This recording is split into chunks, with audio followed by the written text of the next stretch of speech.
Welcome everyone to the Apex Legends African Throwdown. Today is the final day. Today we will know who is going to be our champions, who's going to run away with their share of that $1,000 prize pool, and of course, who's going to have all the bragging rights in Africa to say they are the best in Apex Legends. I am here today joined by Tendo Plays and Camille Chekte. They are going to be taking you through the play-by-play of today, and of course going to bring you all the hype as we go through today's fantastic matches. We have 4 maps. As we look at the schedule for today, we'll give you guys an idea of what's going to be happening today and when it's going to be happening exactly. Of course, Camille, take us through this. What's happening today with the schedule?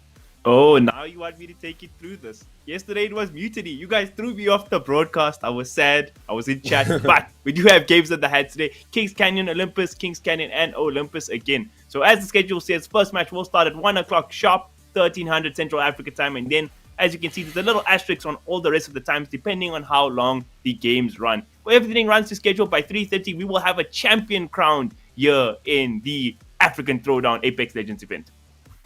That's exactly it. And of course, we're going to be swapping between the 2 maps. So, I mean, each team is going to have 2 chances on 2 maps. I mean, that's a pretty good chance, you know, looking at it.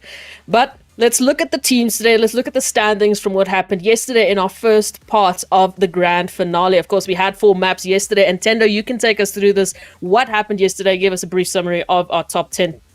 Yeah, I think yesterday we were a little bit surprised in some of the performances of the teams, and obviously we have to look at the top of the table, Blind Peakers, who just came out with everything they've got, and they showed us exactly how to play Apex. But let's not shy away from DNMK, EGSA. ATK had a bit of a rough day, but I'm sure today is the day that ATK pulls up their socks and gets right back into it. Shout out to Revert, Caustic for coming 5th place, the streamer team doing bits in this one, top 5, almost in that money slot. And, you know, if they put in a good show today, I'm sure they'll be able to maybe get a 4th place, but the top 4 teams are a little bit fearsome. Underrated ZA wasn't performing too well yesterday, but I will see them bounce back, I'm sure. PunX not too bad. We win these, have done well after, you know, the semi-finals coming in as a duo. They're now just running as a trio, doing the bids. Mayo Addicts down there, not doing too great. Hopefully we'll see them come towards the top 10 as well as OGC.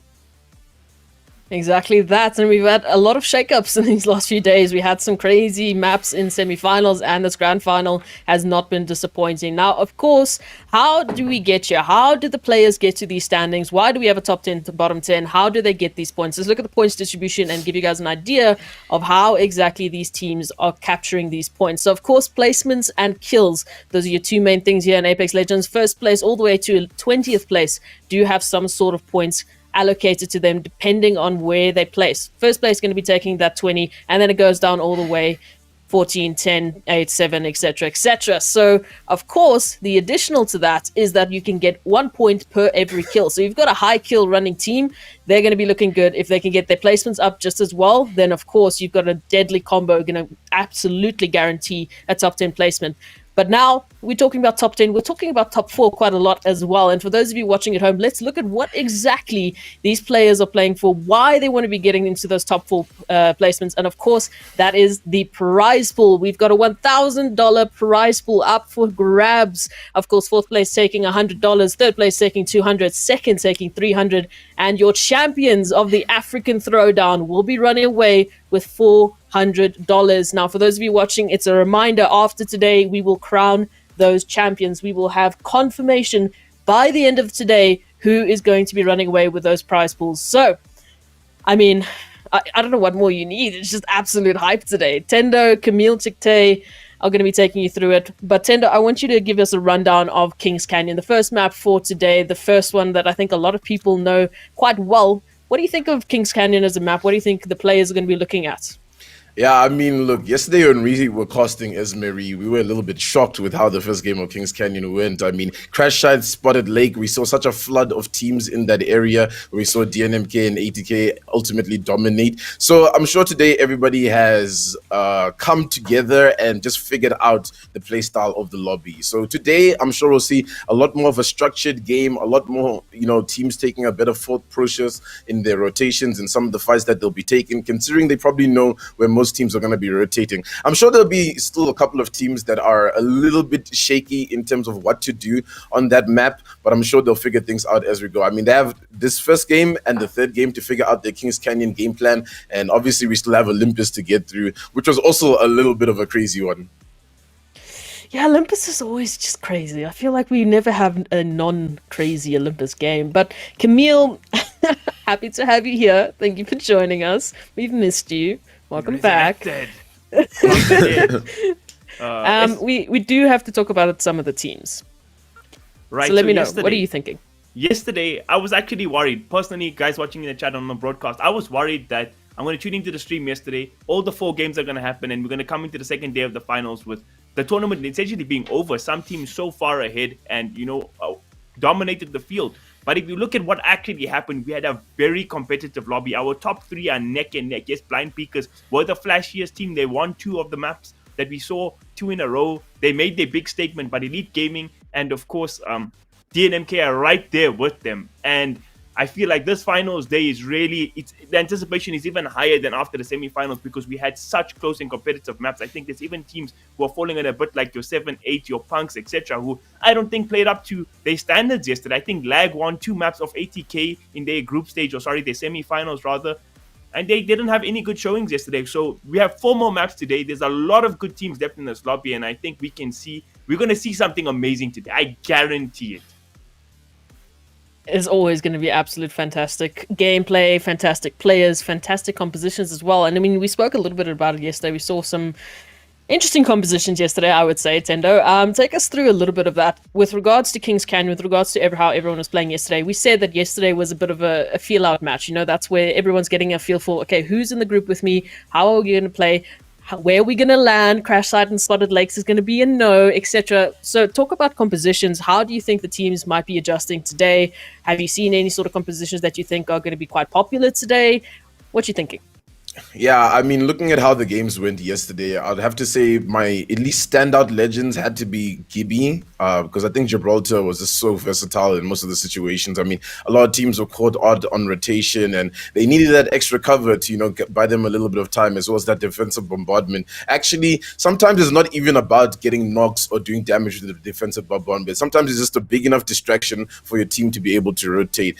We had a bit of drama in terms of Rev Octane. And a lot of people aren't a big fan of the Rev Octane meta. But look, if it's in the game, you can use it. There's no need to be out there being like, yo, why are you guys using Rev Octane? Like, it's not a competitive meta. Clearly, it is competitive if, top teams are using it and they are performing. I mean, I'm looking at the likes of EGSA, who we know run that Rev Octane quite ferociously. And they do the job, and it's not as if they're an unstoppable force. Clearly, they are stoppable, only taking 1 game yesterday. DNMK and Blind Peaker showing up. And I think, Bloodhound is maybe my next up legend that I think is just really crucial. I think in these lobbies, so many people are fighting all the time. And it's hard to keep track of where people are. So Bloodhound just gives you that extra, almost like 4th member on your team that will just be like, hey, guys, there's a third party. Let's be careful.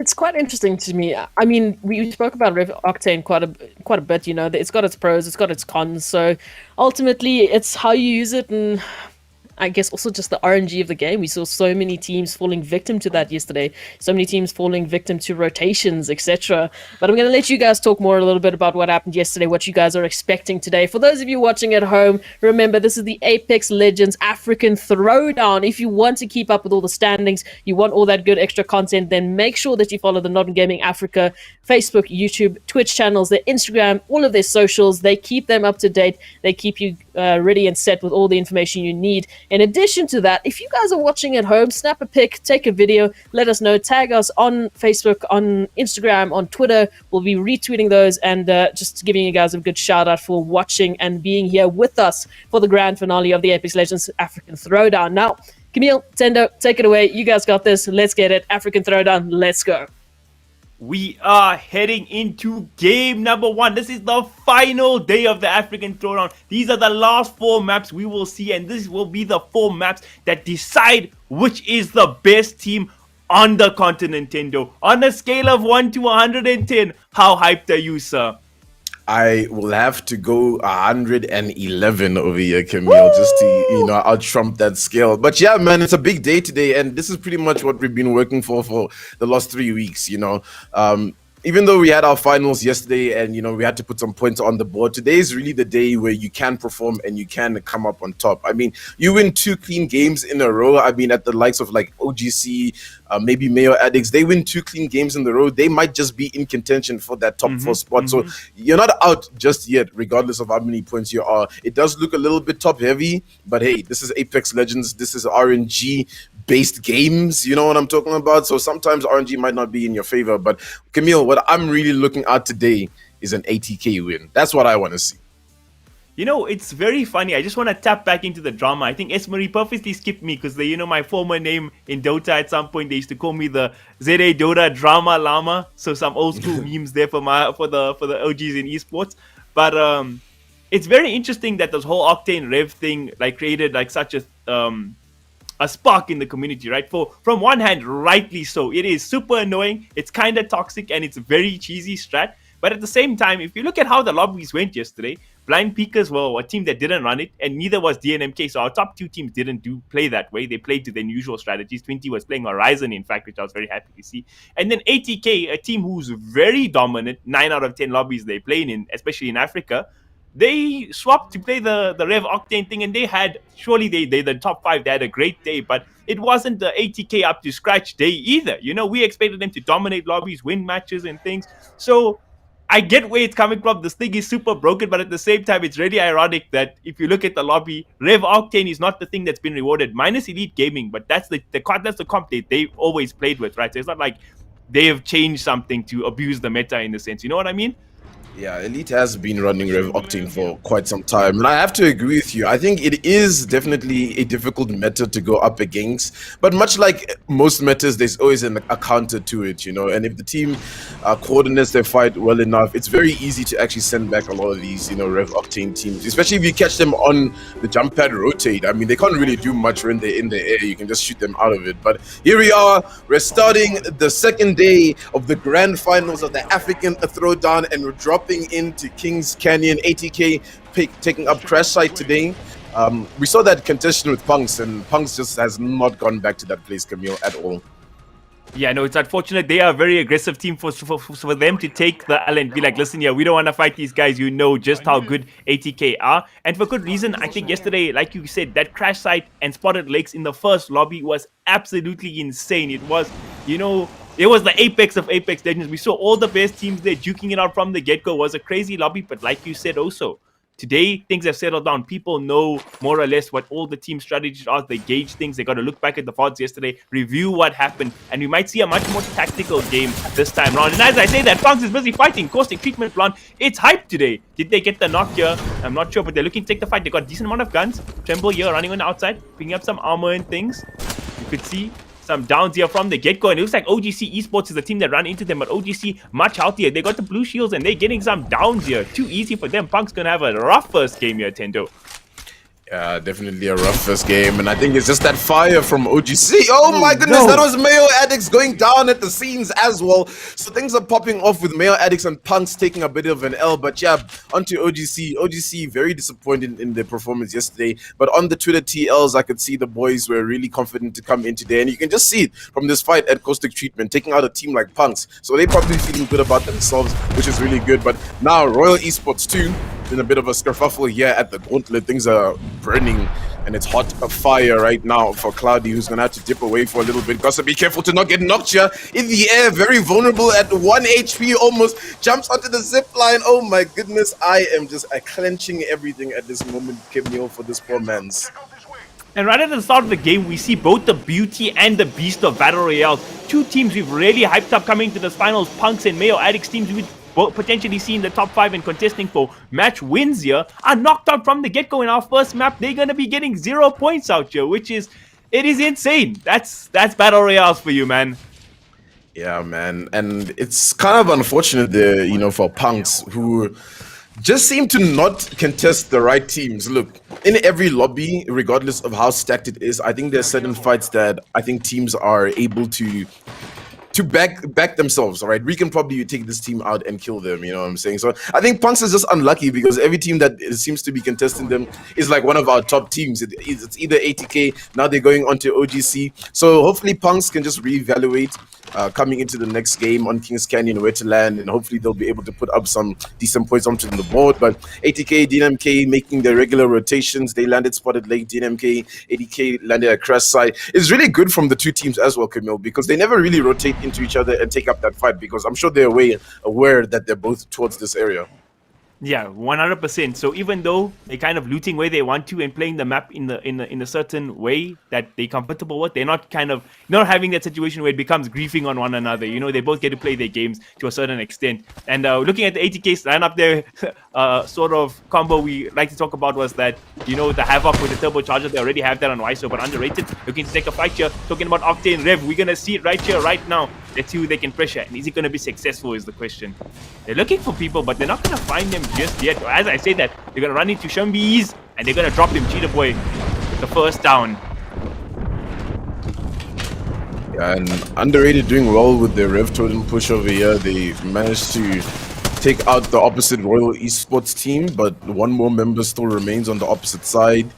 And it's going to be TZ, the Bloodhound player, who's just going to have to zip away and hopefully play for some placement points. I mean, we know ratting in this game actually guarantees you quite a lot of points. And I must say, the rats in the Apex Legends Throwdown have, they've gotten more points than some full teams that make it to the end game. So you know what? Hopefully TZ can survive, but kudos to Underrated showing what they've got today. Underrated sitting at 6th place right now. I'm sure they're trying to get into that top 4 to get some of that money. 100% underrated. I think you said they didn't have a really good time. They've had a few rough lobbies, but they've had some few brilliant lobbies as well. This is a team a lot of us are looking out for. The 80k YSO gonna find a player there. Bradley gets brought down and Underrated about to could get wiped out here. They're in a very rough position. 80k looking to put on the pressure. The Tweaker took a lot of damage, but it's still looking like a great fight for 80k. Look at the damage coming out of the flatline, Tendo. They're about to wipe out one of our top 6 teams. 80k, they're willing to put on the pressure today. And look at this, they've gone back to that composition they're comfortable with. No cheese today. They got their Bloodhounds, they got their Gibbies, and they're ready to play, Tendo. Yeah, they're definitely ready to play.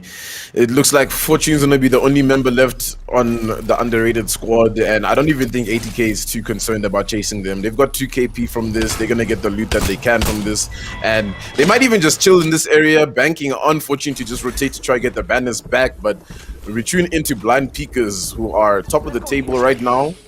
They are in the Hydro Dam making a bit of a rotation. It sounds like they've heard a bit of a fight though as well, so they're probably looking to fish onto that. And one thing I must commend this team for is their rotations, I think, Camille. They just always on the right side of the zone for some reason, just always on the right rotation so far. And I think they've just been putting a lot of work in scrims and GLL, etc., etc. But now DMT taking up a little bit of a fight. Tenchi with the R301 taking a few shots up at the top there as they start to move in slowly.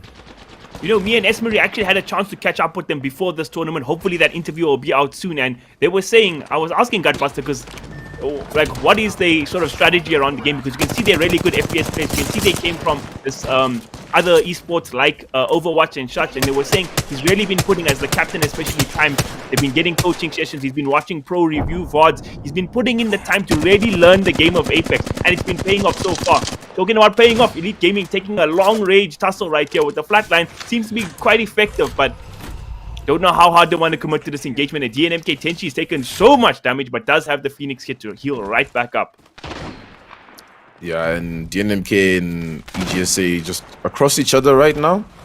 It does seem, though, that the rotate is going to be called by DNMK to just make it out of this area right now. It's, you know, this is one of those areas where if you're caught out in the open, you're almost just dead, honestly. It's in the valley. There's not much cover to work with. And if you're not on the high ground, like EGSA here, you're just sacrificing your game. So I think DNMK realizes that they can't really push over to the opposite side to take that fight. So they're just going to look for a different rotation. Then we tune into this side where Blind Peekers was last seen. 69 Gaming looked to be making a bit of a push towards them, but actually OGC's on the opposite side. Yeah, at Repulsor taking shots into Hydro Dam, and OGC another one of those teams that are really good at their rotations, but it does seem their rotation this time will have quite a few members. Dome is popped in front here, and that's actually going to be Gutbuster going down, so now 69 Gaming is going to be really aggressive on this one. Can they get another decent damage coming out here? Okami-chan putting out the moves here. Is he going to be fine? 20 doing a lot of damage. He can get brought down though. 2 are dead and 69. They're sitting pretty healthy. Can they finish them off? Just one member left. And it looks like they're going to be able to do it. Oh, no. Aquatic. He's going to make the right plays. He's getting the hell out of here. Whoa. Okay, 69 showing up today, and this is what we were speaking about, right? Every team in this lobby is quality. So it doesn't matter that your 80Ks or your DNMKs or your blind peekers are at top. Any team in the right place at the right time can bring them down, and we've seen that right here, right now. But 69 might be in a tussle themselves. We see Okami-chan gonna get brought down. The third party is there. These lobbies too competitive. OGC Esports looking like they want to punish you, Tendo.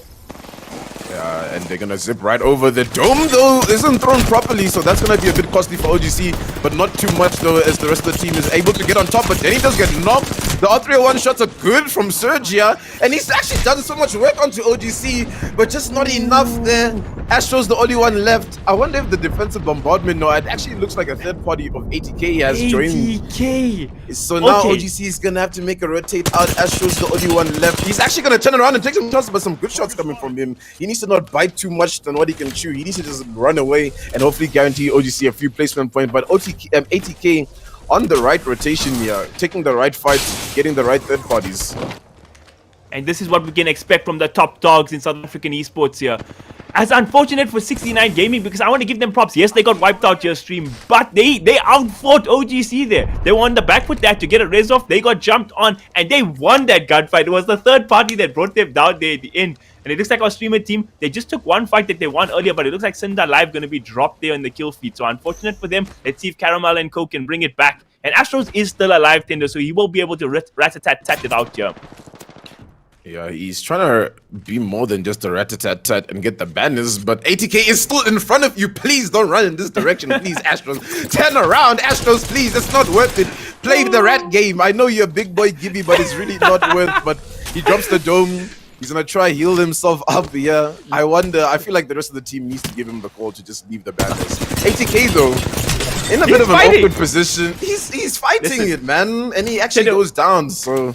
Let me tell you what happened there, right? Let me tell you what happened there. Before the stream today, to hype themselves up, they went on Twitch and they went to go watch that Vias John Wick's clip, and Astros was like, "I seen this before. I can do it too." But yeah, that's why they say don't do what you see in movies, kids.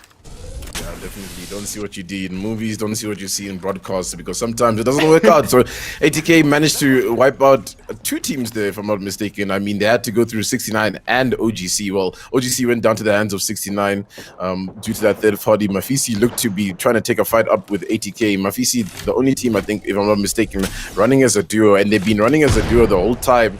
It hasn't really been going too well for them. They haven't been really performing, but they're here to gain some experience and do the best that they can. But top 10 in this one so far, so they're doing good. They've also got some kill points on them, so they'll be plotting their rotation. LTT in a bit of a fight here on the opposite side. Troopers taking up a lot of damage. The jump pad is used to try to get away, but to no avail. And that's Aquatics, the solo player left on blind peekers, going down. So now we're down to 9 squads. LTT taking up a couple of names in the lobby. And honestly, man, I want to give a shout out to LTT. They haven't really been a standout team for me in this throwdown, Camille, but they've definitely been consistent, I think, you know? Yeah, no, I agree. And they've had a couple of good games, especially in the group stages. They've had their standout performances. These lobbies, like we said, are very competitive. And this was the point I wanted to bring up right now, Tendo, is that, yes, you look at blind pickers here on the top of the lobby, but now they went out in 10th place. They hardly got any kills this game. So our number one team was just eliminated right off the bat. So there's just still so much place to play for. Even if you're a bottom team, fight for that top 4 spot. Get your prize money. Make that guap. There's always a chance and an opportunity in Apex Legends. We've got 4 maps still to play. It's been great so far, though. Like, this has been a hype game one on day number 2.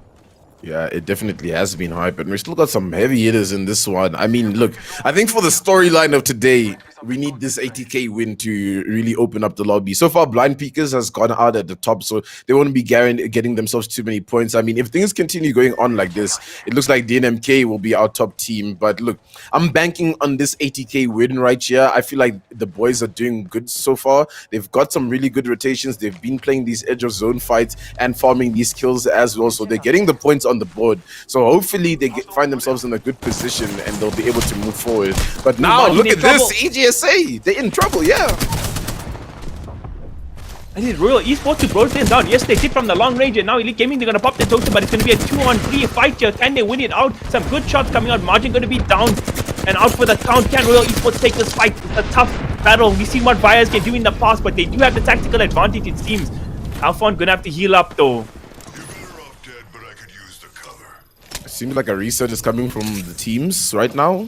So they'll be able to get the res onto Majin. It doesn't look like Royal is... yeah, the totem has been used, so they don't have that utility anymore. So this is just going to have to be a gunfight. And as well as the bombardment, so a lot of utilities have been used in this fight so far. So this is going to have to be a full-out gunfight. And speaking of gunfights, we all know John Wick himself is the best out there with it. So now EGSA versus Royal Esports. Yeah. Alphon threading the lines there. We see Vice pumped up his great shield now with all the damage he's been putting out. Gonna take a heavy hit there himself. There's a lot of snipers also in the lobby. A lot of people playing the high grounds as well. So these fights are so dangerous out here in the open because there's always a chance for that long range third party. Forget even the committal third parties. But I think Elite Gaming, they're gonna back themselves in the fight. I don't see them. Oh, they're gonna leave. Am I wrong? Never mind. Yeah, it just looks like they caught catch up the time, and they saw the time is not on their sides, and they're gonna have to make this rotate, especially Royal. They're actually gonna collide into each other here because Royal's going through that choke there, and they're going through this choke here, and they're gonna pretty much just end up in front of each other. So I'm sure this fight is gonna break loose. On the opposite end, though, ATK seems to be taking up a fight with LTT as Turbo has gone down, and yeah, here it is. They're gonna just get in front of each other here.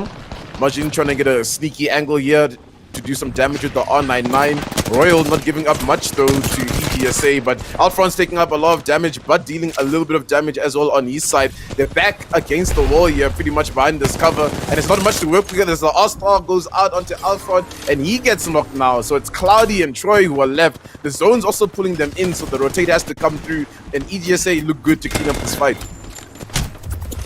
Margin really backing himself here in Royal Esports. They look good in the first round of this battle, but in Rumble of the Jungle #2, they are getting knocked the hell out, it seems. Margin playing very aggressive, and a great showcase of movement there from him, waiting for his right time, and he pounced, getting some nice picks off there. And DNMK look like they're in the area as well. They got one of the kills on the Royal Esports members, so we could see that EGSA versus DNMK in battle. We all love to see, but look at Cloud. He's still doing damage from the high ground. He's not out of it just yet, fighting for his team. EGSA, they popped the totem. Who are they gonna find though? If they run into DNMK, it could be interesting. But DNMK looked to be on the other side. It was a long range shot to get that kill there with the G7 scout. DNMK have also done well to take this position up in the zone, and there's almost no teams in this area, and the zone's probably going to pull towards them. They did have that Bloodhound beacon that I saw them pop, so they've been plotting out this zone for quite some time now. And look at the EGSA just utilizing this charge tower so they can get their ultimates back up.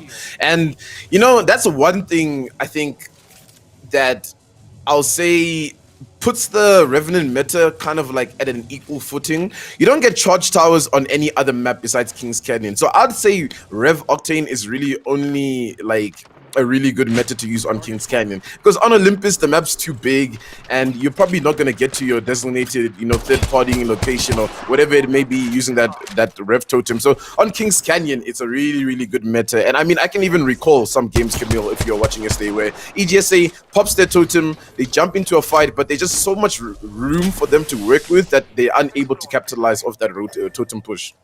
The best example was in the semis where DNMK like rotated to the totem when EGSA ran into the fight, and the minute they all respawned, they came back and DNMK wiped them. It was a good tactical move by DNMK, of course, but like you say, in Olympus, a lot can go wrong with these Octane Rev combos, Revtane as they call it.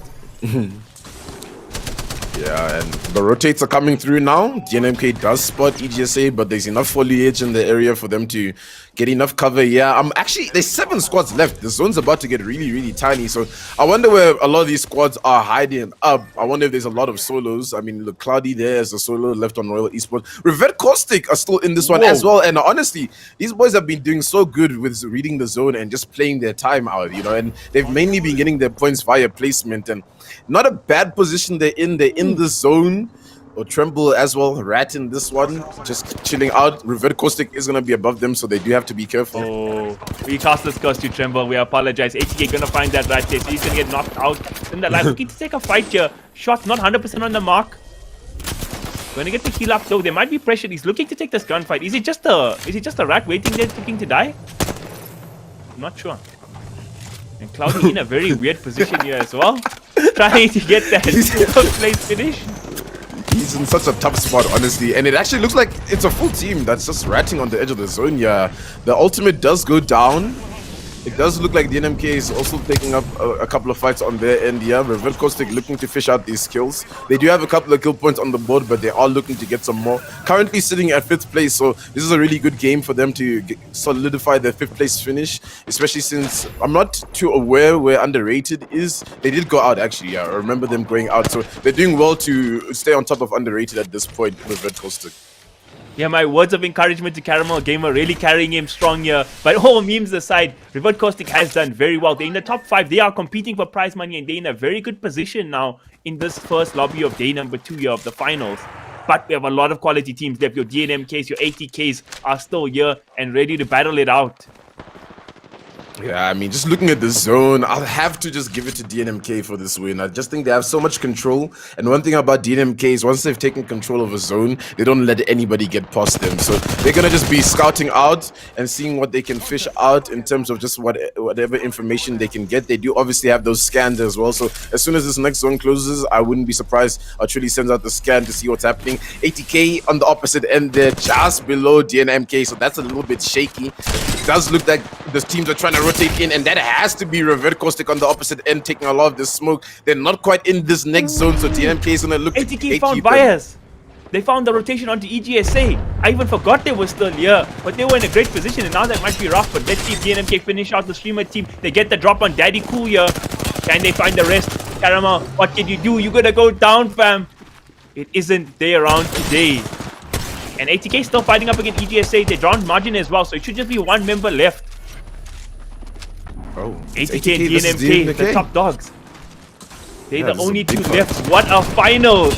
This is exactly what we've been waiting for. The fight is breaking out already. The speaker already going to get dropped. Is DNMK going to win? Is your prediction going to be right? They drop YSO as well. DNMK about to be the lobby leaders here. One more pick needed and they do it. GG, well played. Wow. Honestly, I called it as soon as I saw the position as DNMK. They just had control of the zone. They knew exactly what was happening in front of them. And yeah, I mean, as soon as they pick off Revert Caustic, which I think would have been their biggest threat being right behind them, they've pretty much won that game. ATK taking out EGSA pretty much leaves them vulnerable, you know, for a third party. And that's exactly what happens, especially since DNMK cleans up their fight so quickly. They're just ready to step onto ATK. So almost got that ATK win, man. Just almost there. Ooh, that was spicy. I mean, looking at it now, we had such a different, gameplay than what we saw yesterday in the finals. We had a couple of different teams coming into our top 5. We had a couple of different teams coming into our top 10 even. So I think the placement points are going to be quite interesting when we get back. Camille, I'm going to ask you first. What was your standout moment there for that first map?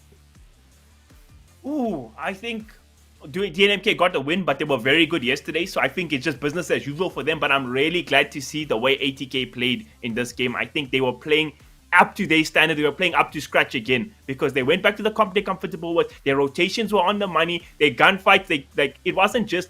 Obviously, we know these guys are cracked when it comes to aiming, but the way they rotated into underrated, the way they third-partied, they played phenomenal competitive Apex today, honestly. Tender, from your side, I mean, looking at it now, that was absolutely insane. What can you say about DNMK? Come on, I'm giving you the floor here. I mean, look, DNMK, we know them to be one of the best in the region, and they always show it just by how smart they play and how aggressive they play. And I think that's something you have to commend DNMK. They're not only a good fighting team, but they're also a smart team alongside with that, So they never really get themselves into awkward situations. And even if they do, they always have an exit plan. So I think that's one thing you have to commend them. MVP, I'm not too sure who it's going to be, though. Oh, here it is. Truly coming clutch here with the 4 kills, the 1.3k damage. I mean, ultimately, looking at it, we had a lot of teams and a lot of players actually doing so much damage, so many kills. I mean, we had some interesting moments with players going into situations where they shouldn't have been. But ultimately, I think it is fantastic to see that we've got some of our top performers really showing up today and giving a little bit of love there to Truly is always good to see. Guys, that was insane. Tendo, I'm going to ask you as well. Standout moment for that first map. What's it going to be? That's such a difficult one. I feel like this game was really balanced. I feel like no team really was like overtaking the lobby. I feel like the teams that were performing obviously were in our top 5, and that's clear to see that they were performing. But I think in terms of just like the evenness of this lobby, it's kind of scary today because I mean, like I said, if Revert Caustic is able to handle themselves a little bit better on that rotate versus DNMK, they might be able to fight DNMK and distract them long enough for 80K to finish up the fight against EGSA and reset, and then rotate onto DNMK, and then we're talking a different story here, right? And or Revert Caustic wins the fight, resets, and they end up winning over DNMK. So it was really hard to call a favorite moment for me. So I just enjoyed the whole game. But I have to say, Astros pretending to be Superman and go back for those banners, that has to be actually my standout moment, honestly. 100%. 100%. Between that and Cloudy somehow, some way making it out there with 2 HP from the get-go, we had quite an insane game on Kings Canyon. But for those of you watching, we will have the standings when we get back from the break. This is the Apex Legends African Throwdown, and if you haven't already, you better be following NODWIN Gaming on their socials. You better be hyping them up in the chat because we've got some insane gameplay coming. You need to be here to support these teams. They're putting in the work, and we can't wait to see how it's going to end. So stay with us. We'll be right back after the break.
Welcome back, everyone. This is the Apex Legends African Throwdown, and we've just had the first spiciest match of the day on Kings Canyon.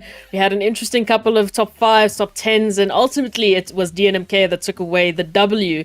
Now, obviously, we've had some standings yesterday. We've had a couple of matches yesterday that have given us quite an interesting top 5, top 4 being where you're going to get a share of that prize pool. But now, after the first map of today, the standings have shifted a little bit. How they exactly look like, we're going to have to look and see. But Camille, Tendo, I mean, was that an expected outcome based off what was yesterday? Yeah, I mean, look, DNMK, I want to say we're performing quite well yesterday, and like I said, this lobby is pretty evenly matched, so it wasn't gonna be them running in and just rolling and cleaning up the entire lobby. So I think based on their performance from yesterday, they've carried it over, and they, you know, very expected win from them. Will they win the next 3 games? Probably not. I think the rest of these teams are really hungry for a win. So look, we can't count them out, but yeah, I mean, look, DNMK win expected for at least this first game.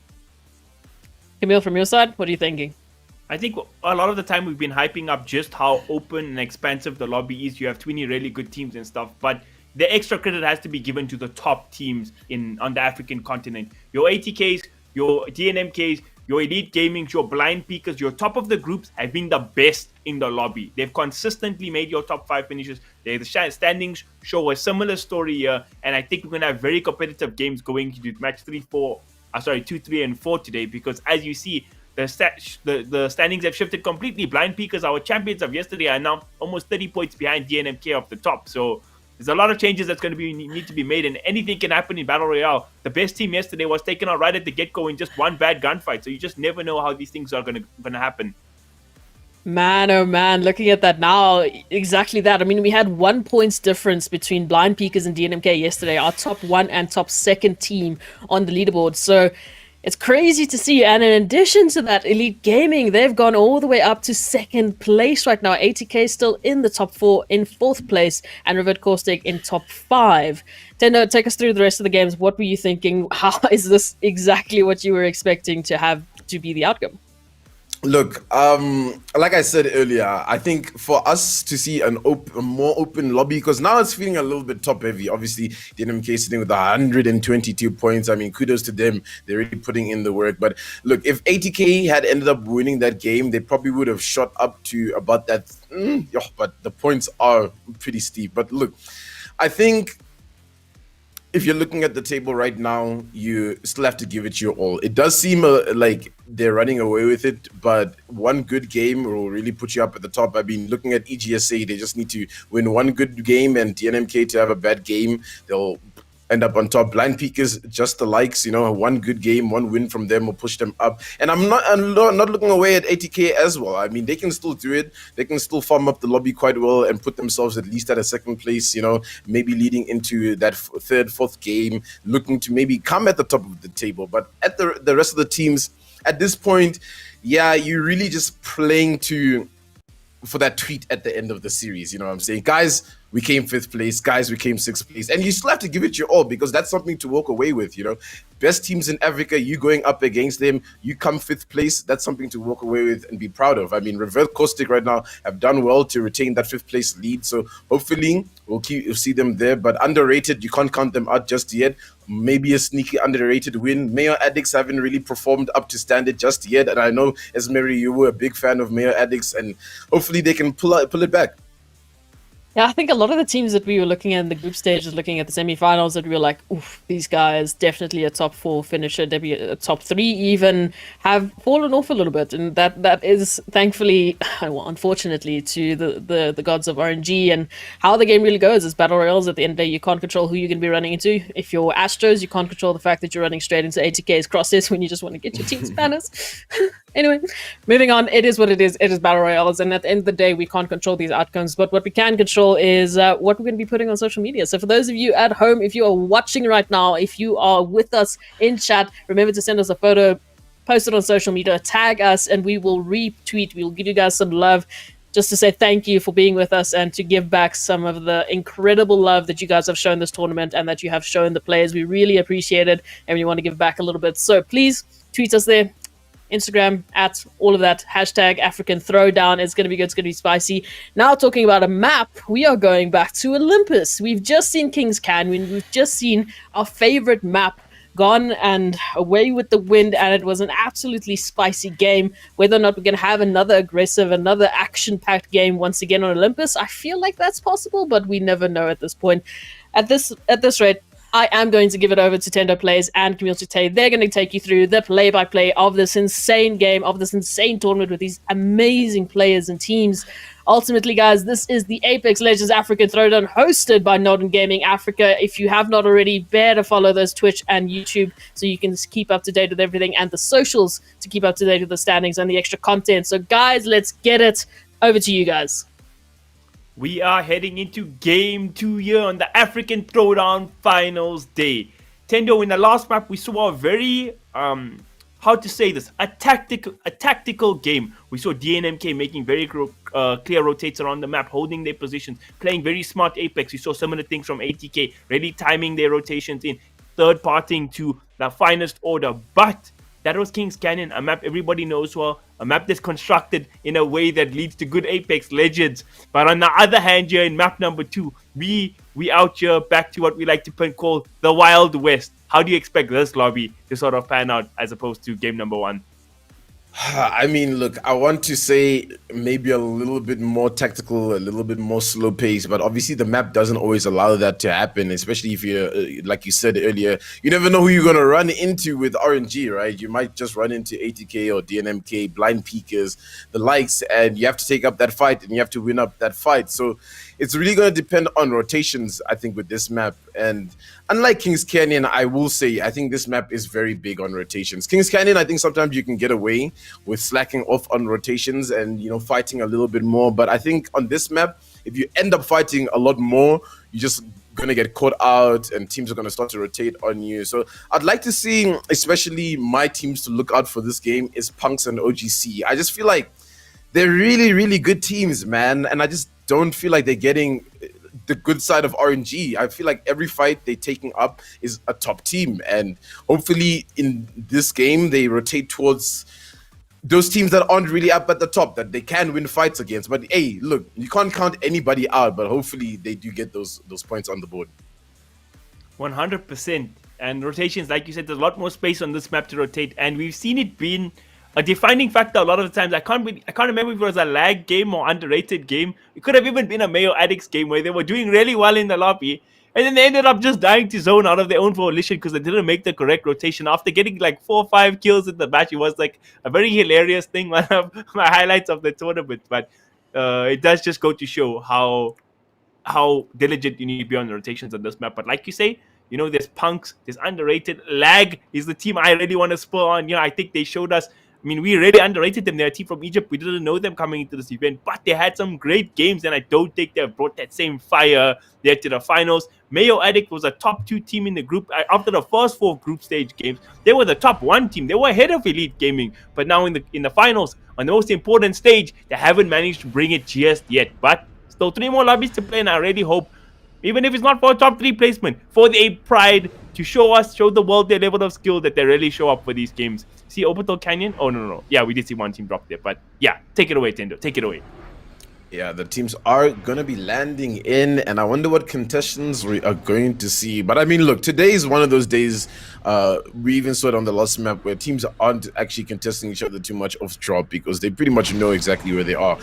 PunX, I would say, was that one team that just didn't know where to go. And I think it's just because, like, again, they just keep fighting these teams where the fights are just not in their favor. But look, there's a lot of teams actually going towards this Oasis carrier dock side.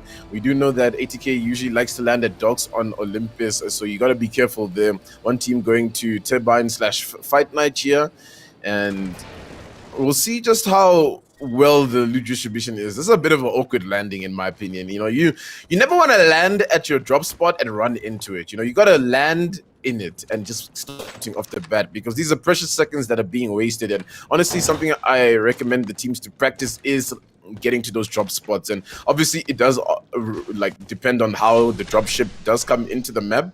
But it definitely is one of those little things, Camille. Like a lot of the game in terms of winning, and you'll notice that with the top teams such as DNMK and ATK, is actually won when not fighting. It's won through the rotations, it's won through getting information, it's won through getting the right loot, etc., etc.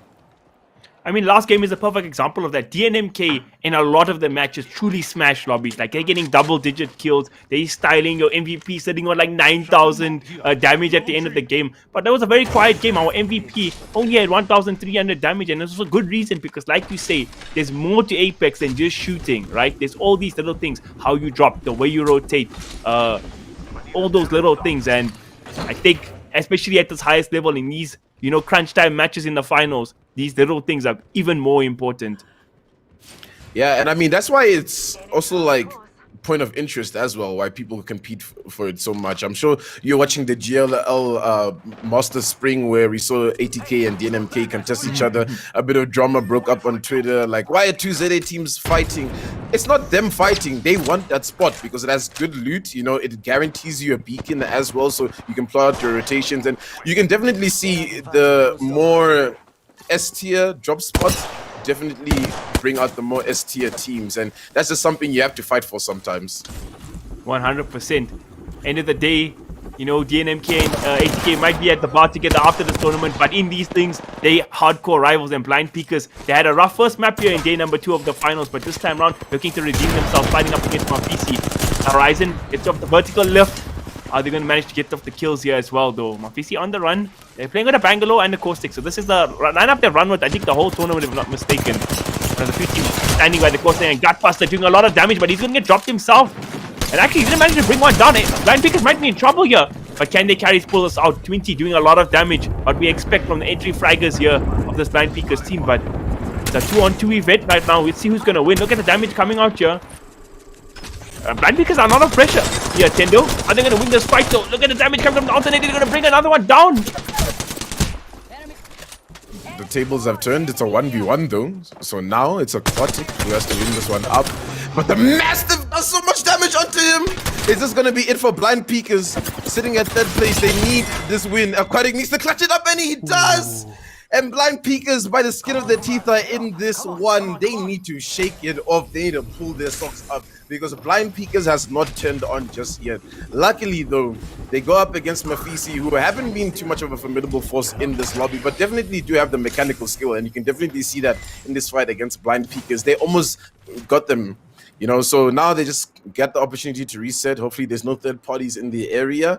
And yeah, I mean, oh man, Camille, it's just like so stressful sometimes because no matter how good a team is, sometimes you just never know how good that other team is just with coordinating their gunfights. And I say this often, it's communication is another one of those off the gunplay skills that a lot of teams need to work on, and communication is key because shoot one person together, you have a man advantage, you know?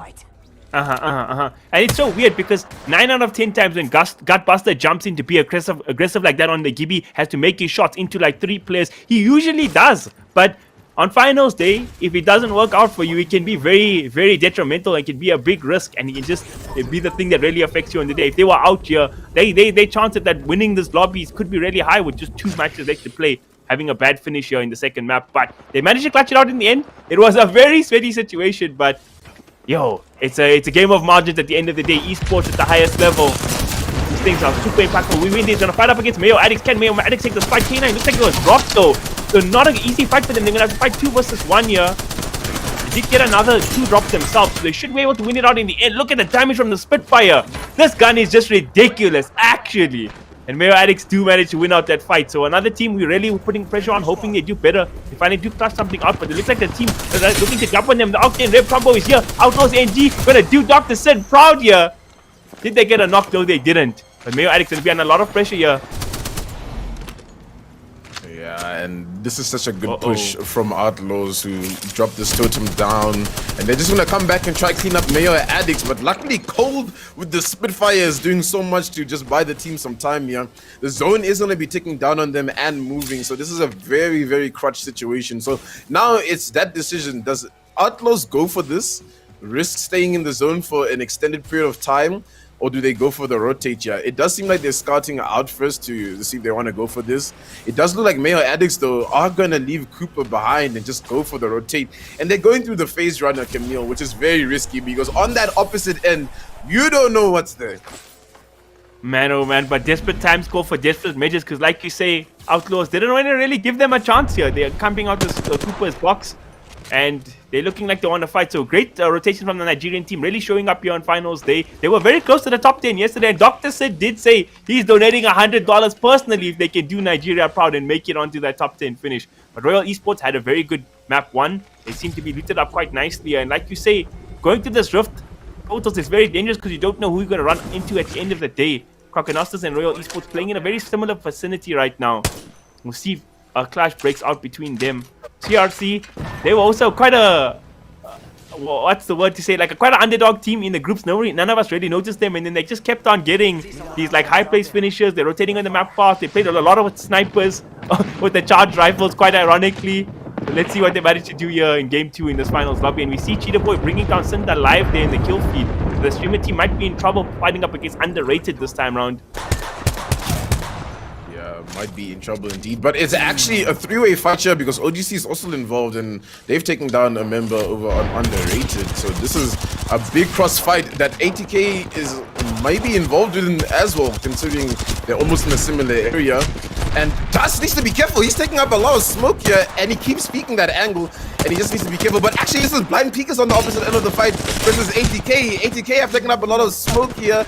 Champion goes down as well, so it's all up to Wiso, but the zone's also ticking down onto Blind Peekers. So now it's just micromanaging what to heal. Wiso's here. He's gonna have to go for the med though, or he will go down to the zone. One member left on Blind Peekers, one member left on ATK. So here's 20 now taking it down, and he takes out ATK. So Blind Peekers here are just surviving these fights by the skin of their teeth, man. Like honestly, first it's Aquatic to clutch a fight, now it's Trendy to clutch a fight. Blind Peekers is here to win this tournament. They want to be crowned the African Throwdown champions. They do indeed. A true clash of the Titans broke out there. Before we get to that, looks like OGC still in the fights here. And 2Team actually, I don't think he managed to get the razors off because obviously in the zone, people are just dying. And OGC looking for some fights here. They bring on Caramel Gamer. This fight is actually still happening. The streamer team still surviving. But Tendo, I just want to talk about this fight. When you talk to the Blind Peekers, right? If you talk to a lot of the people in the greater Apex Legends community, they feel, you know, your DNMKs, your ATKs, these massive orgs, these great teams obviously get a lot of limelight, a lot of backing. But a lot of these guys feel like they have a chip on their shoulder. They have to prove themselves in the community because they got that skill and they really did there, bringing down the Titans of ATK. They showed the lobby who they are on top of the wins they've already had. But it's going to be a rough situation for Twinty. He's going to have to pull some via John Wick strats if he wants to get his team into a top 5 finish, maybe even greater.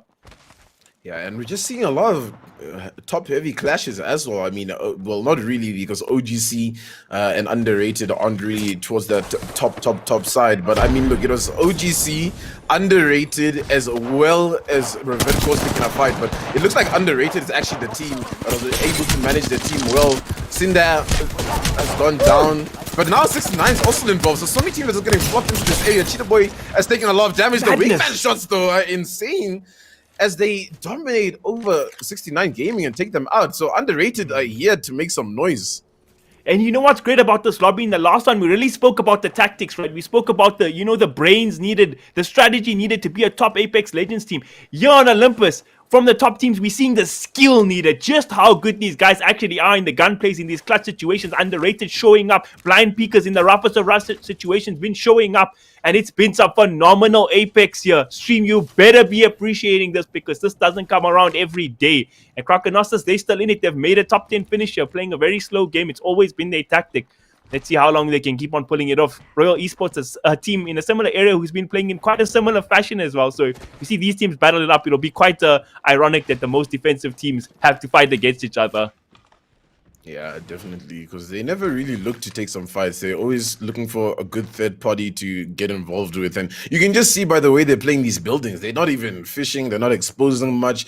The zone is going to be closing in soon. And we're already down to 9 squads. And I mean, it's exactly what we were speaking about, you know, leading into this game where Olympus is mainly about rotations, and you could see so many teams were rotating onto that fight where OGC, Revert, Caustic, Underrated were involved in, and it just kept sucking and sucking players in. But the teams that were smart didn't get sucked into those rotations, and now these are our teams that are alive right now. And if you have to notice, we're looking at like DNMK and EGSA, who have been quiet this game, have no idea where they are. They're waiting for their opportunity to win the game, though.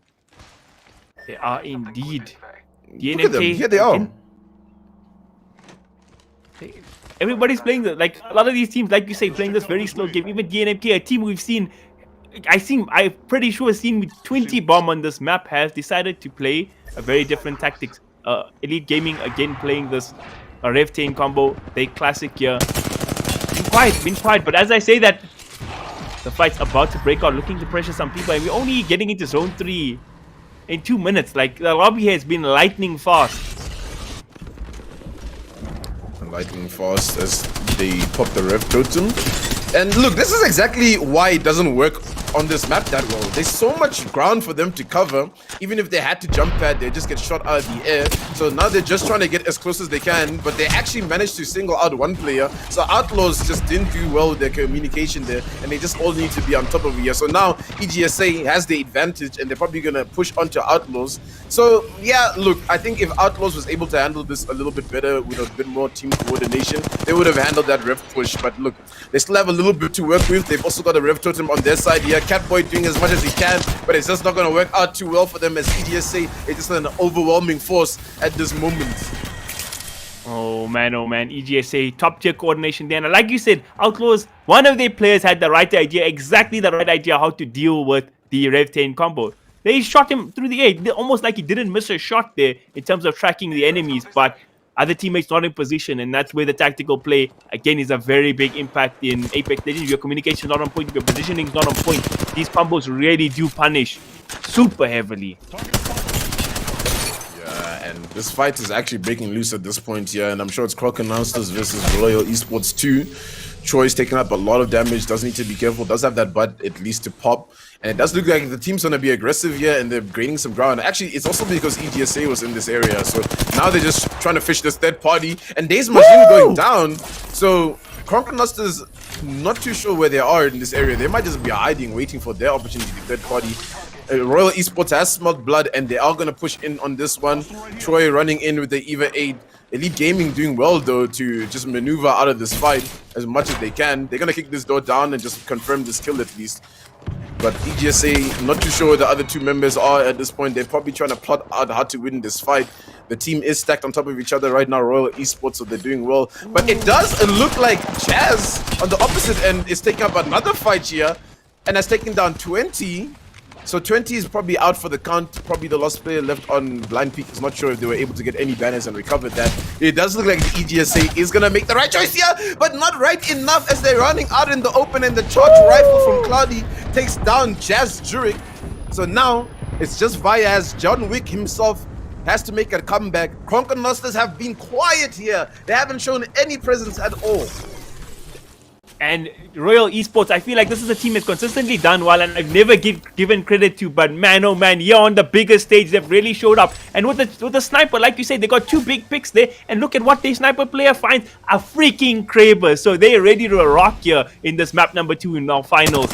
And I think the happiest team with all these things has to be by far DNMK. They're just watching all their competitors get wiped out. 80k first, Blind Peaker second, and now it looks like EGSA gonna be in a rough position themselves, but only Vyaz left. Yes, we've seen his John Wick tactics, but I don't know if we'll be seeing them again here in the finals. But Royal Esports under a bit of pressure right now. Is that the other Royal Esports team pressuring them? I'm not even sure. Can get a bit confusing sometimes, but look, DNMK have just relaxed this entire game, and they just racking in all these placement points. And I mean, look, we can always count on DNMK to be the smart team and know exactly where to position themselves for this next zone. So they're going to put themselves in the position to win this next game. So these other teams that are have been fighting really need to get to this end game right now. Outlaws are still in this one, so doing Dr. Sid proud there all the way in Nigeria, as it's just Xander the gamer who is left. The lone Octane doesn't even look like he has any meds to work with, just gonna try to hide out. You gotta be careful. DNMK is on top of you, and they will be looking out for any rats hiding out in the area. OGC still in this hunt as well. It's all up to Denny, the Wraith player, as well, ratting things out. So we've got a full team of DNMK, Royal Esports 2, as well as Underrated, and then obviously we've got our 2 rats in this moment. Very competitive and stacked lobby. There's 3 really solid teams. The Kraber shot comes out, 99 damage. Ooh, that was a big one. But Kenny's team really pressure to rotate on them. We do have the... I mean, it's very risky at this point to jump and take a fight, right? Because you never know who's going to be there for the third party. You really want to be playing for your end game at this point. Even though you get a chance to maybe get a pick, get some cracks off. Yeah, and I'm pretty sure if the squads are aware of the situation, they'll know there's 2 rats hiding around and they're probably looking out. So you don't want to be Underrated taking a fight and DNMK taking a fight / Royal Esports taking a fight against one or the other, because then you just open up the third party to, you know, just ruin the rest of your game. And actually enjoying where Underrated is playing right now. They're playing from a position where they're getting enough information on the rotates of the rest of the team to see what is happening while maintaining this high ground. The building is still in place, so that might be huge for whoever is able to capitalize on that building, but that just depends on how the zone is going to be rotating. And there, Troy picking up the kill leader in the lobby as well, so he's been doing good this game. Royal Esports have really been performing, so this game is really going to push them towards that top of the table. I wouldn't be surprised if we see them maybe in a 6th place, but I mean, Underrated has been racking up some kills, so we'll have to see how that one goes. So now they take up the building.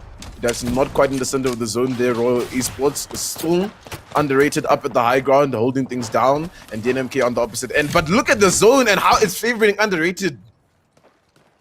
That is so lucky for them. Sometimes, you know, you gotta have that balance of skill and luck, and I think they have done it just that today. DNMK is gonna have to rotate to them at some point. They do have a Gibby though. Kenchi, not about the Revtain, you know, cheese life. He's about playing good Apex Legends, and I feel like Gibby in this situation is one of the best heroes to allow those rotations, or Legends rather, to allow those rotations, and we'll see how it pans out. OGC still have the 1 rat alive. They take a little bit of a damage. I wonder what... You know, these rats can really mess up these end games sometimes, depending on forcing a team to, you know, take them out, or taking out one player just to rack up the kill points. It's always a weird thing, but it looks like DNMK are going to take up the task of being the exterminators here and eliminating this rat. Oh, a lot of damage. Who are you gonna call?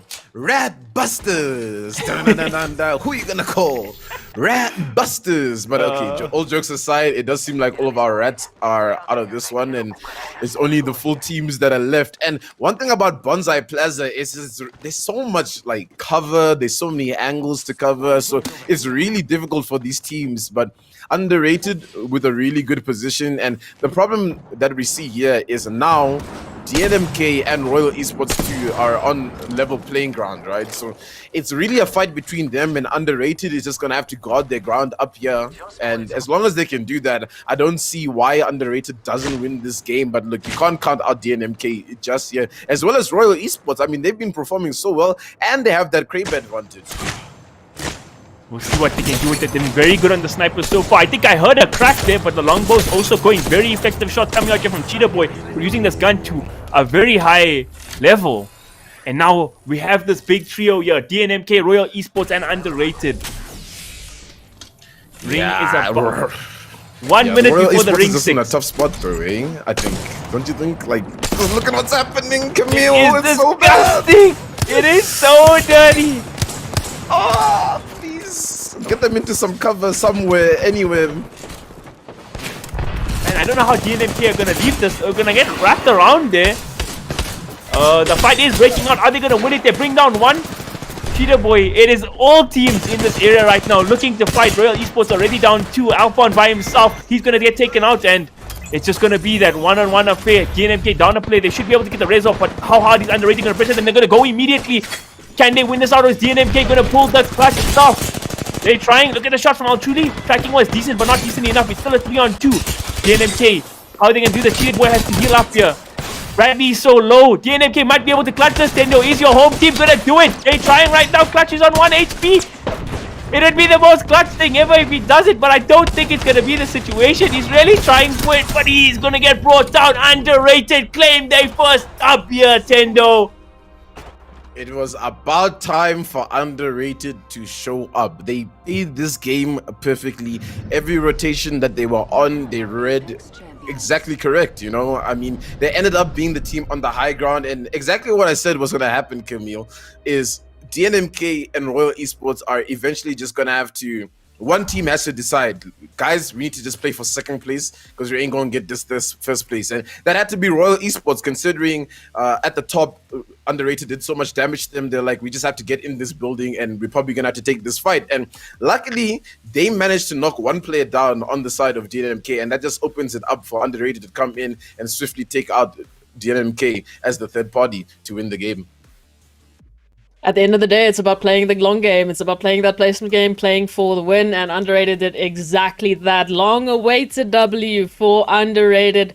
ZA proving us proud, and we've been waiting for it. I mean, we've seen Underrated take so many fights. We've seen them win out such beautiful rotations, and we just have not seen that W coming through. But here it is, the last day of the grand finals, and your second champions for the day are going to be Underrated ZA. Now, the question is, though... And Tendo, I'm going to bring it to you. Who's our MVP going to be? Because my money's on Cheetah Boy. Yeah, I think Cheetah Boy really did a lot for them in this game. I mean, I caught a glimpse. He was over 2,000 damage in that game already. So I'm sure if it doesn't go to Cheetah Boy, I might have to, you know, start cheating the system. I think you and I both, because that was insane. The wingman shots coming through. The snipers that we used there towards the end were absolutely crazy. We had some Krabers in there, we had some longbows in there, and ultimately those shotties coming out. But we're going to have to see who's going to be our MVP for Underrated ZA's first win of the grand finales here, and it's just absolutely fantastic to see that they're going to be moving up into those ranks. Obviously, those standings going to be coming through later, but now here's the MVP, Cheetah Boy. It is 2.4k damage and 4 kills. Honestly, man, the damage dealt today is insane. Camille, from your side, how was it? What was your highlight there? I mean, other than the rat busters coming through here from Tendo.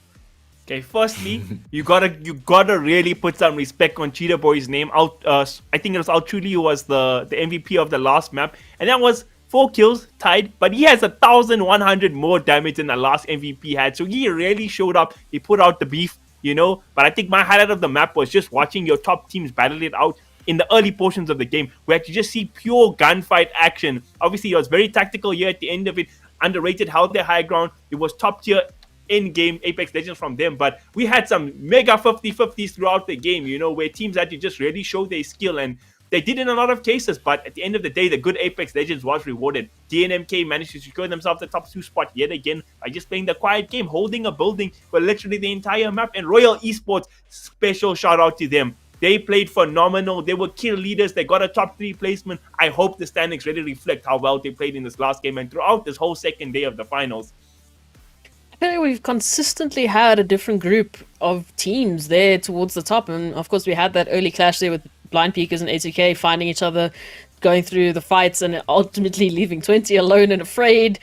It's just crazy to see how dynamic it is, and it's beautiful as well. I mean, it is the beauty of battle royales. At the end of the day, you never know who's going to be at the top. We still got 2 more matches for you guys today. We still have 2 more chances, 2 more opportunities for teams to potentially shake up the standings once again. Is it going to be Underrated? Is it going to be ATK? Is it going to be your DNMKs, your Blind Peakers? Who is going to be there at the top? Of course, shout out to Outlaws. You're making Dr. Sid proud wherever he is right now. So for those of you watching, please stay with us. Follow the socials. Follow NODWIN Gaming on Twitch and YouTube, because the action is just getting started. We will be right back after the short break.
Welcome back, guys. It is the Apex Legends African Throwdown. We have just finished match number 2. We have 2 more maps until we crown the grand finale champions. Your top 4, the players and teams that are going to be taking a share of that $1,000 prize pool. You will know that at the end of today. It's absolutely hype. We've had some insane games. We've had some insane top 5s. We've had insane winner brackets. I mean, we had somehow, some way, underrated ZA. They came all the way around and took a W for today, and obviously that is shifting the standings. We have a lot of questions about where are some of our favorites, where are some of our teams currently sitting on the standings, because we had teams like ATK, Blind Peakers going out very early on, EGSA as well, OGC. They also had some tough times leaving it with the Rat game. Ratbusters, Tendo, I feel like you should make that into an official track potentially. Either way, though, the standings are the question today. And since I just had to bring it up, I'm going to bring it back to you. What are you thinking today? How are the standings, you think, going to be shifting? Yeah, I mean, look, underrated coming with that win, and they were farming up quite a few kills. I think we saw, ATK go down pretty early, so I don't think ATK was able to get too many points. So it'll be interesting to see how close underrated is to ATK at that, 4th place position / 5th place. So yeah, I mean, that's really what I'm looking out for. But in terms of the top side, I feel like everything's gonna pretty much stay about the same. I think Blind Peakers will still be third place, EGSA probably still second, and DNMK obviously, they got their second place. They'll probably still be at the top of the table. But hey, I'm interested to see how the table is shaken up. Camille, from your side, take us through this. Here are the standings after map number 2. I think your top 3 have to be seriously worried, because DNMK have been playing at absolutely insane level of Apex today, and not in just terms of, execution, gunplay. That hasn't been their priority today. Even though they praised a lot for being one of the most aggressive teams, they've been playing a very smart game today, and you see they've got a 1st place finish and now a 2nd place finish. They're well on top of the leaderboards here, and there's just 2 more matches to play. So Elite Gaming and Blind Peakers are really going to have to show up if they want to take that $400 prize pool at the top. But look at underrated, man. What they dub, they're now in the top 5. Not too far off ATK. If ATK have another sloppy game, underrated could see themselves in prize money range as well. And there's a lot of good teams looking to pressure OGC up in the top 10 of the leaderboard now with those Rat plays. Outlaws NG also in the top 10 of the leaderboards, because again, the Rat boys, 24 points off of placement points, which is crazy. If you look at a team like PunX, has 3 times their kills, even more, but they're sitting behind them because Outlaws knew where to play. Let's just say the pest control came late to the stadium. Man, oh man, I think Dr. Sid, wherever he's right now, he's going to be elated to find out that Outlaws have made top 10. We have such a big shift, as I mentioned, and it's crazy to see that our 2 first games of today have been vastly different, and that is, the joy of RNG, that is the joy of Battle Royales. We bring it up time and time again, but the fact that we have some of our top teams running into each other that early on, and it's going to be, okay, well, who's going out? It's going to be A, it's going to be B. That is crazy to see, because that just completely shifts the rest of the game, and you really cannot feel safe right now. No matter where you are at on that leaderboard, you cannot feel safe. 2 more maps, still a possibility of 20 placement points going to either team that can be shifting those placements, that can be shifting those standings up absolutely royally. And wow, to start it off with, we are going back to Kings Canyon, the map that everyone knows, the map that everybody loves. And I just want to remind those of you watching at home, if you are watching, send us a pic, snap a photo, take a video, whatever it is, post it on social media, and at us, use the hashtag African Throwdown. We will retweet it and give you guys back some of the love that you have been showing this tournament. This is the Apex Legends African Throwdown, hosted by NODWIN Gaming Africa, and I am going to give it over to Tendo Plays and Camille Chicktay to take you through the play-by-play of Kings Canyon. It's absolutely going to be spicy, so stay with us, guys. Take it away. Thank you, Esmery. We are going into that vital game 3. You always speak about this map, Tendo. When you have a best of 4, this one really is the defining one. Are you going to manage to be able to still be in contention and make a mark going into game 4? Or are you going to fall to the wayside and let the good teams pass you by? What do you think that statement is going to mean to these top 4 teams, in your opinion, especially them? I think this has to be the ATK win. Look, I've been teasing it the whole day, right? And we really want to see this ATK win. I think it's going to shake up the table just the right amount to give us an exciting final game where we don't know who might win. Look, me, being a DNMK fanboy, want to see DNMK actually go out early this game. Look, it's like wishing them for bad luck, but I think for an interesting game 4, where we're edge of the seat, not knowing who's going to be the one to win it, we want to see the lobby open up like that. But look, let's not count out a team like underrated. Maybe a back-to-back for them might be very interesting as well to shake things up. We could see a Royal Esports win because look, Royal Esports definitely has it in them. They definitely shown that they have the gun skill. They've got the rotations on their side. Revert, Caustic have always, found themselves in a top, 7, top 5, but just haven't been able to clutch out a game. So I feel like if the boys are able to bring things together, they might just be able to do it.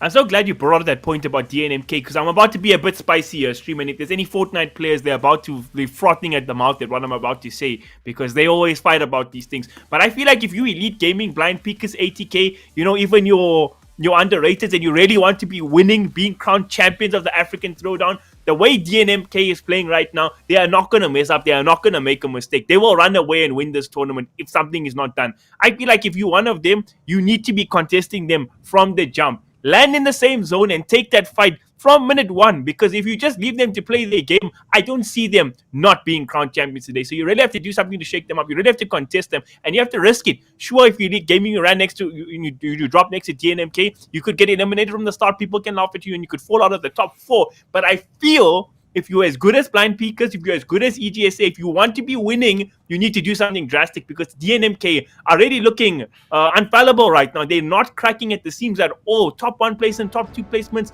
they are looking like the best team in the lobby, honestly, if we're gonna be 100% honest. So there's gonna need to be a big shake-up if you want to contest them for that first place, in my opinion. Yeah, and I think you're 100% correct. And, one of those things that is in this game is the kill feed. So I would say that you need to be watching that kill feed. And as soon as you see DNMK in that kill feed, you should be looking to maybe take that fight up and maybe knock them out. You know what I'm talking about? Because and we could be seeing it. Yeah, look at where 80K and DNMK are dropping. Like, the pings are there. One's going to drop spotted lake, one's going to drop crash sites. But whatever team is, they need to be rotating to contest if you're 80K. That's just my opinion. Sorry to cut you off there, Tendo, but I want to see some hype here. Yeah, no, of course. We do want to see some hype, and this team is gonna be contesting 80K, if I'm not mistaken, as well, because there is one team just flying over them. So I'm not too sure in what pot they ended up landing. Mayo Addicts have chosen to land. Okay, let's stop talking about Mayo Addicts because we win these. It's looking like they're about to win a fight here. And they've managed to take one player out, but they've got the trade on the opposite side, and it's MaFisi on the receiving end of this one. So it's all up to the Caustic player who's up left alone. But the two players have dropped down for some reason and haven't aggressed that fight. So this is the res gonna be the call up there at MaFisi, and they've got the gas as well. The gas is big here on the door because he can't get inside. He's gonna have to kick the door. He tries to slide on in. He does manage to confirm one kill at least. He hasn't confirmed the other two. The one player is up on MaFisi and he will be able to stabilize. It's a little bit shaky here. We win these versus MaFisi. The res is coming out. There's a punch as well. Wait, a wingman shot. What is happening? There's smoke, there's gas everywhere. It looks like we win this. Is gonna get this one though. The punches are coming through. It's the fight night. It's Mike Tyson out here on the scenes and we win these. Take the fights. Oh my word. What is that Mike Tyson line? Everybody has a plan till they get punched in the face and we win these. Really showing that here. Ew. I feel like we don't deserve to see that much hype from the start of a game. We're talking about hype. 80K jumping and looking to pressure a team here. Oh! They're gonna get knocked. One knock on one. 80K can be able to clutch out the fight. It does look like they're going to do so. Precision stuff from our boys here. Yeah, and honestly, poor Krokkenosters is just here minding their own business, just trying to get some loot, and 80K just jump with a jump pad right on top of them and just start taking them out. So that's just a little bit unfortunate for them, Krokkenosters. They haven't been really performing too well. They've been making it into top 10 positions, but they haven't really been a standout team for me. So honestly, a bit of a blow for them, but hopefully they bounce back in that final game and show us what they got. 80K starting off good though. Underrated. Popped out here on the Bloodhound, and they're looking for some kills here. The Beast of the Hunt is activated. Who's Bradley gonna find?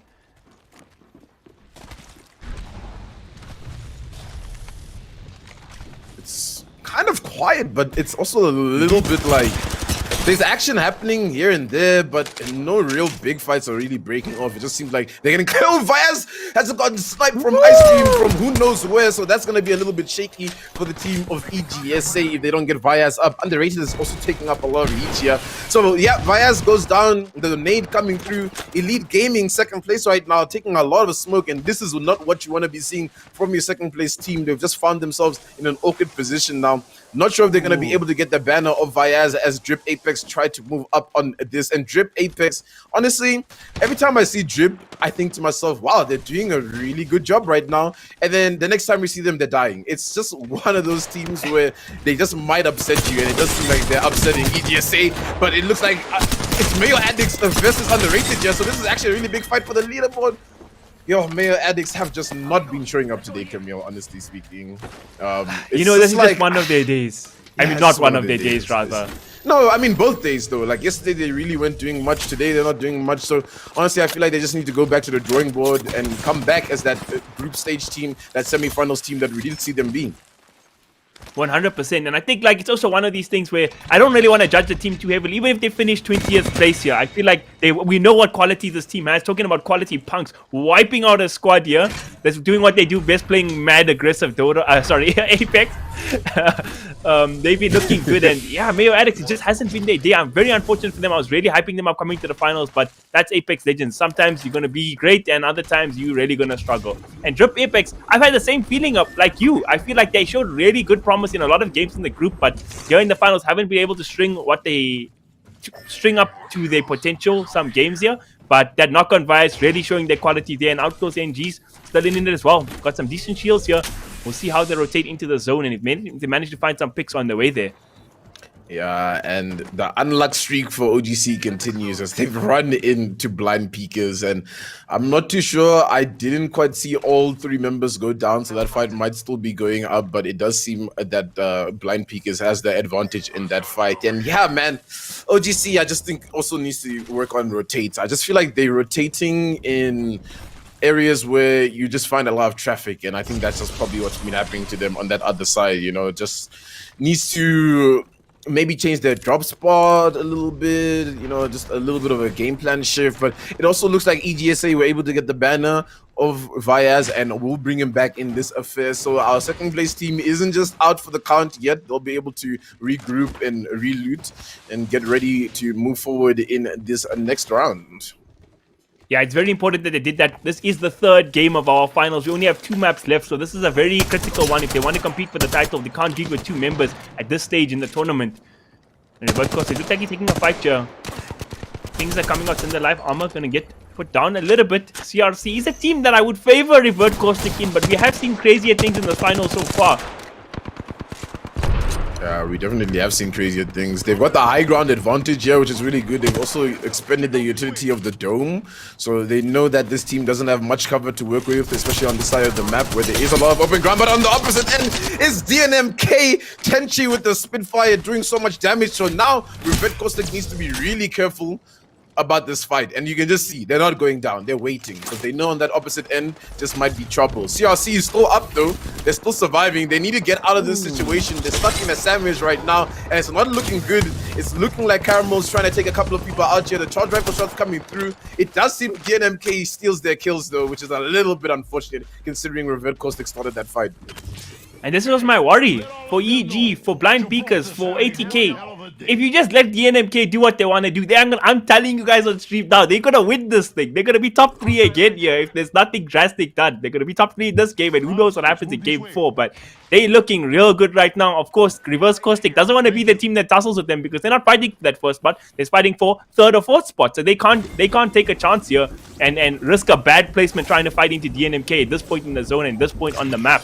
It is very tense, but DNMK gotta be feeling confident right now. All things going according to plan, and ATK gonna find some stragglers here at the edge of the zone.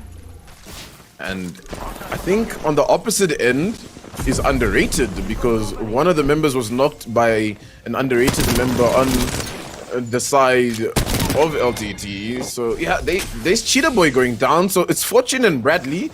It's a zone fight once again. I just feel like ATK is always in these zone fights, and I don't know why they're just not playing rotation. kind of interesting. EGSA is in the same area, or what is happening? My Yeah, word. there's so many teams in this area fighting right now. EGSA with the rev push. EGSA is in a good position because now they're in front of all these teams. It looks like Underrated is backing off though, and they don't want to be involved in this fight. They might just have to play this one as a duo. ATK is in a really tough spot to get out of this one, Camille. I don't know what is happening with ATK's decision making today. It's just not been on point, I think. And Elite Gaming, they're smelling blood. They want to wipe out their rivals here. Will do them a good favor going into the top 3, securing that position. And just asserting dominance on the lobby by eliminating ATK, it always feels good. But ATK, we'll see how they rotate out of this. They got a long way to track, and at the edge of the zone, they could be running into trouble when they get there. That's assuming Elite Gaming aren't the ones to find them, though. Yeah, and oh man, there's so many teams that are in zone right now that are trying to rotate in. So, and the thing about coming from that east side of the map going towards the west side is there's so many chokeholds down the center that it just might be a little bit sticky. But talking about sticky situations, it seems like PunX is in a fight here.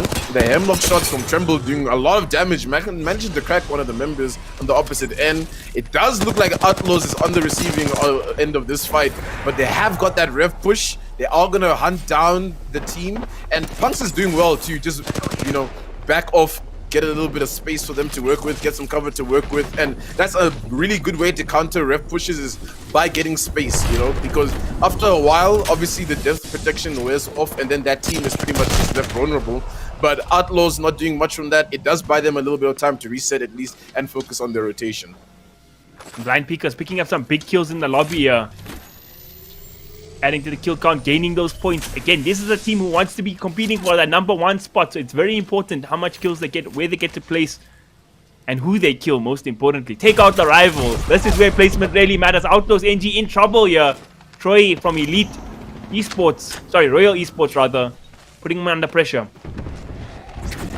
Yeah, and they just caught out in an awkward position here. Royal Esports not real any cover to work with as Outlaws caught in an awkward position as Royal Esports moves up onto them. 2 members down already. It's gonna be tough for the bottom player to try survive in this one. And yeah, now we're gonna see a Royal Esports versus PunX situation here. So these are 2 very evenly matched teams, I must say. PunX though looking to rotate out of this fight, not really trying to fight it.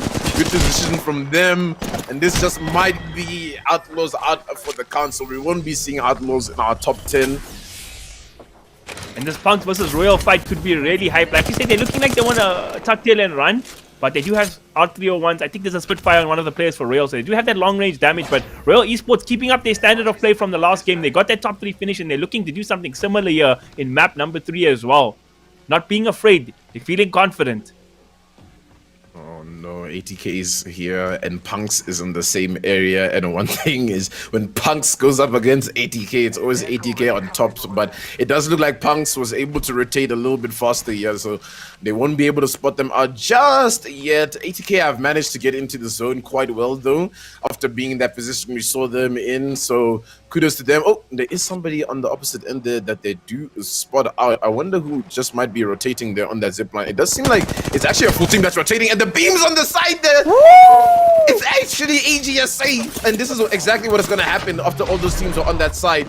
And now ATK sends blood. They've got the knock. They know they can play this one well. They're going to run up on this one and just try and choke EGSA out. They're stuck in the building. Vias can't even get this battery off in time as Chambi runs up in and sprays him down. The Spitfire shots here. It's just Majin left, the Octane player. All he can do is hope and pray and run and throw a jump pad and try to get out of this fight. Oh man. You know, it was looking a bit shaky from ATK earlier. It looked like EGSA was going to be the team to find them, hunt them out, but the payback is there. ATK, it was calculated. They knew what they were doing and they made it pay off. Recovered the game very nicely, and they've taken out one of their rivals here at the top spot. EGSA in a very rough position. Margin, the sole survivor. Let's see how much he can run it out. Or is he going to be punished? Revert, Caustic still in it. Looks like Daddy Cool just went down. Cloudy going to put him under pressure there. This is a really unfortunate situation for Revert because now they're split because Cinder's gone one direction, Caramel the other direction. Daddy Cool is knocked out, so yeah, not a really good game 3 coming from Revert, especially after they had all that positioning on their side. Blind Peak is making their way in towards this zone as well. And listen, Camille, where's DNMK? They're hiding, they're playing the zone. Where are they? They're nowhere in the kill feed. Actually, I'm lying. It seems like they're taking up 69 Gaming as we see Clutch getting a couple of kills down there. And now look, Caramel's the only member left on Revert Caustic. So now the red game for Caramel has to be strong. You know what DNMK remind me of is if I think about Bayern Munich last year in the Champions League, the way they just, it was so clinical, so much precision. They were never sweating. They just dismantled teams game after game after game. Nobody could disrupt their game plan. And that's what DNMK is looking like today.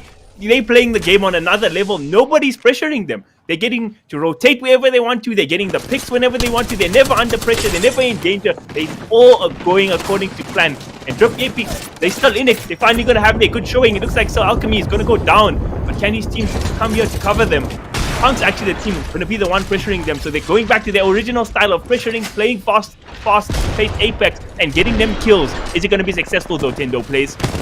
And it's actually funny that these Rampart walls are actually doing so much to buy time for Drip Apex. You wouldn't really count Rampart as one of those competitive legends, but now look, DNMK have snuffed out this fight and are yet to third party, and PunX every time they take a fight, it's always a team like ATK or DNMK. Oh, whoa, whoa, whoa, what is happening on the other side? No, ATK just take out Caramel. I thought they might have been involved in this fight, but DNMK swooping in here. The massive shots from Tenshi are absolutely huge.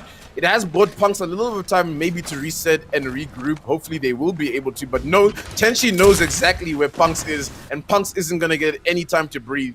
Tenshi's looking, I don't think Tenshi's actually got them run onto his left-hand side. He's just looking forward, thinking they've run forward. But now look, PunX is able to just reset and buy themselves just a tiny little bit of time to breathe. Yeah, good gameplay from them because they got to get themselves some placement points as well. They are in the top 7 already.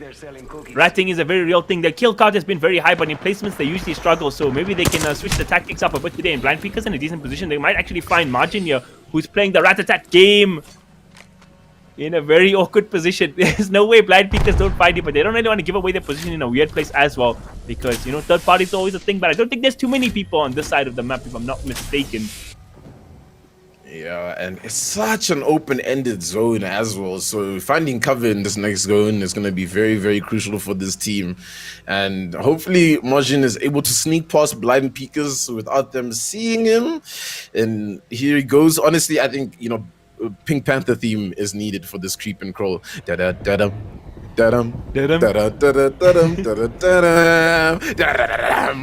And there he goes running off. But yeah, things are calming down as teams are starting to move into this next zone of zone 4. ATK still in this one as well, in a really good position to kind of gatekeep Blind Peekers from the spot here. See how this fight works out for them, but once again I just have to say DNMK gonna be the team celebrating. There's the ATK and Blind Peekers fighting is exactly what they want to see. Their main rivals taking each other out. Twinkie taking a lot of damage. They're gonna have to pop the battery. I wonder if these two teams are gonna hard commit. It would be a very gutsy play from both teams, and we see Altrudy taking out one of the members of PunX, so finding the stragglers yet again. DNMK all going according to plan for them, and ATK gonna bring down Aquatic. This is their chance to go. Can they bring down the Blind Peekers? Thomas Sheldon and the boys gonna be in trouble. The fight is there. Chambi doing what he does best and absolutely shredding people. He's going to go down himself though, so it's going to be quite a tense fight. Oh, why so? Can he do it? Can he clutch it out? The shots are there. Is it going to be good enough? It should be. It should be, but he's taking a lot of damage. Gutbuster's still alive. He's got the HP advantage. Did he bring him down? He did. ATK's oh out. no. ATK just bit up too much, man. I mean, Chambi, yeah, the play was to jump on, but now Blind Peekers goes down to PunX, and PunX have come through. Calder ratted his way all the way to this side of the map to just come in third party. The biggest rivals in this lobby. That fight between ATK and Blind Peekers. I mean, yeah, Chambi, make the play. You gotta make sure they don't get that res in that Gibby dome because it's such a good rest to get off, but he just bites too much, man. And then he goes down, and then he tries to get assistance from Dust. Dust goes down, and now it's just the Gibraltar player Waiso trying to clutch things up, but he just can't do anything at that point, you know. The Mastiff isn't hitting him hard enough. Gutbuster manages to clutch him out, but then yeah, Calder swoops in to get that final kill. So now this is just open for DNMK, you know. Like at this point, it's DNMK's win, I think. It's every single time. It seems like a similar situation. They will have to play up against Royal Esports here in the late game, for the end game rather, yet again. So let's see if Royal Esports can show up. They got top 3 last time. They're already in the top 4. Maybe they'll be competing for the top 2 spot, and maybe they can put a spanner in the DNMK works. They got high ground. Yeah, it's a tough position where DNMK is because they're gonna have to rotate in front of Royal Esports. And look, I'm sure Royal Esports is gonna just have to be smart here. You need to coordinate these shots and try and knock each player out at a time, you know. And yeah, that's exactly what's gonna happen here as they take shots. Is DNMK gonna be fine here? And this is what happens when you don't have a Wraith player, right? Because if you had a Wraith player instead of this Octane, you're able to make a portal and get out of the situation. So now they have to rotate in front of Royal Esports. Royal Esports in a very good position. They're just gonna come down to execution here at the end of the day. They're holding the stairwell. Great. DNMK can't go through any door. Alpha on an absolute beast with the R301 right now.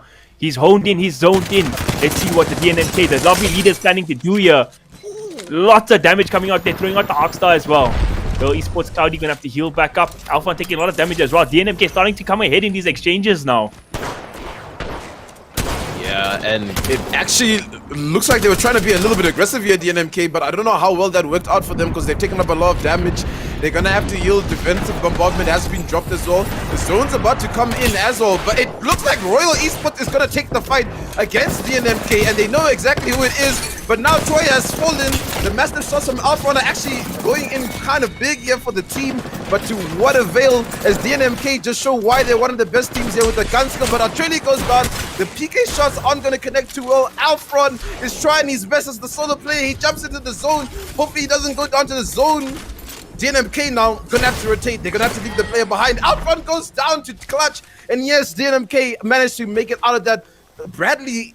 Oh wait, what is happening? It's just DNMK versus underrated. It's just Bradley, the solo player here. Is he gonna be able to clutch it up against DNMK? At this point, who knows? They're coming out of a fight. They're in shambles almost, DNMK. Bradley needs to make a play at this point before they heal up, and it's just a stalemate across this wall here. But I'm sure at this point, DNMK know that they can just run over this, but Bradley is doing a lot of damage. Here comes Tenchi with the master shots, and DNMK are your champions.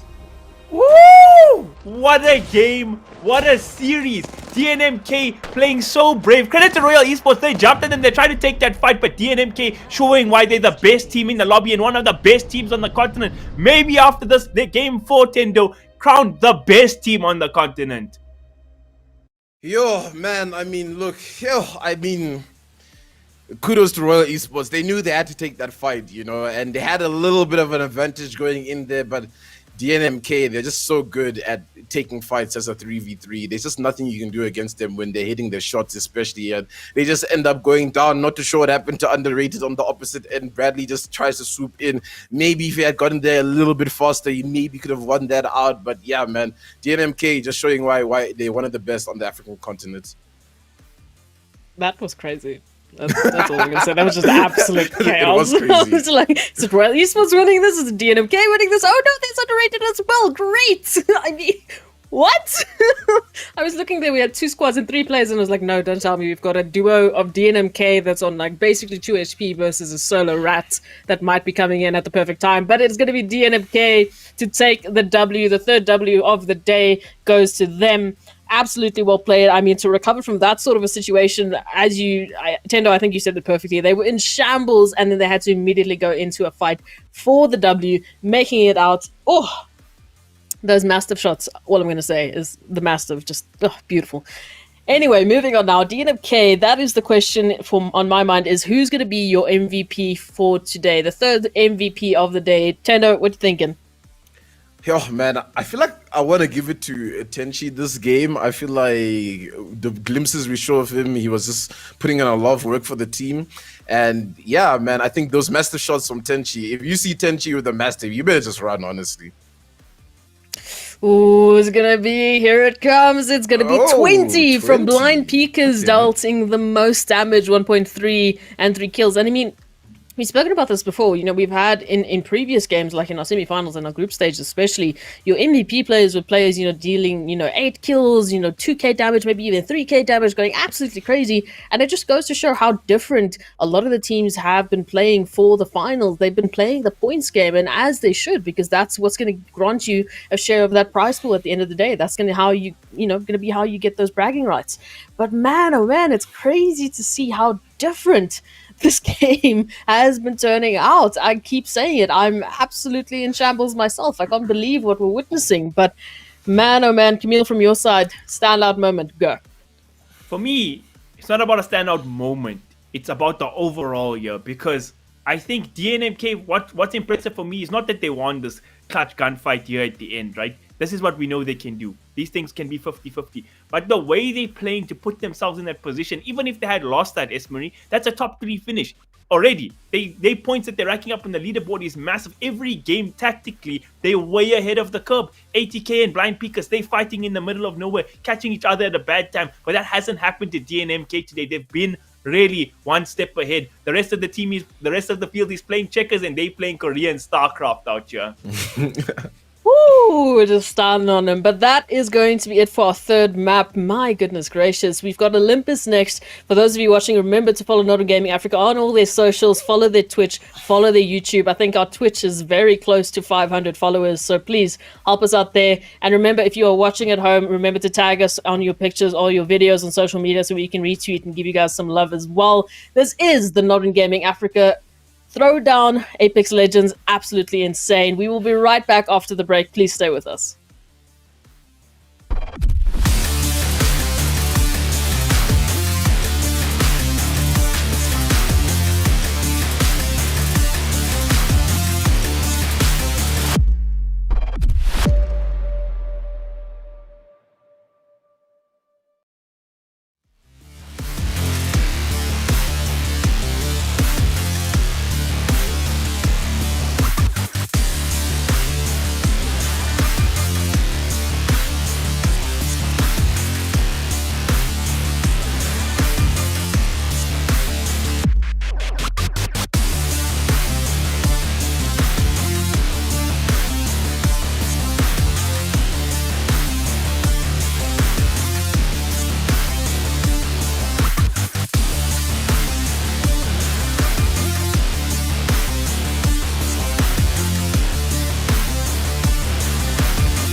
Welcome back, everyone. This is the Apex Legends African Throwdown. We are on to the last map of today, your grand finale. Your champions will be crowned shortly. We have one more map on Olympus to go before we know exactly who's going to be taking their share of that $1,000 prize pool. Now, we've just had a bit of an upset. We've had DNMK take a second win of the day. Second map in a row as well. Well, almost in a row.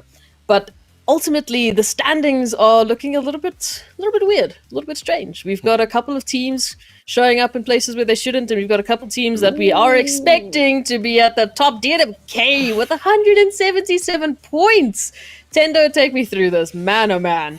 I mean, yeah, man. Look, DNMK have pretty much run away with the day over here. And I mean, for good reason. I mean, you can't even fault them in the way they're playing. They're playing positioning. They're just playing correct rotates. They're holding their ground. They're winning their gunfights. They haven't even racked up that many kills today, just to show how they're playing this one tactically. EGSA have done well today, but I feel like the decision making has been a little bit off compared to how they were playing yesterday.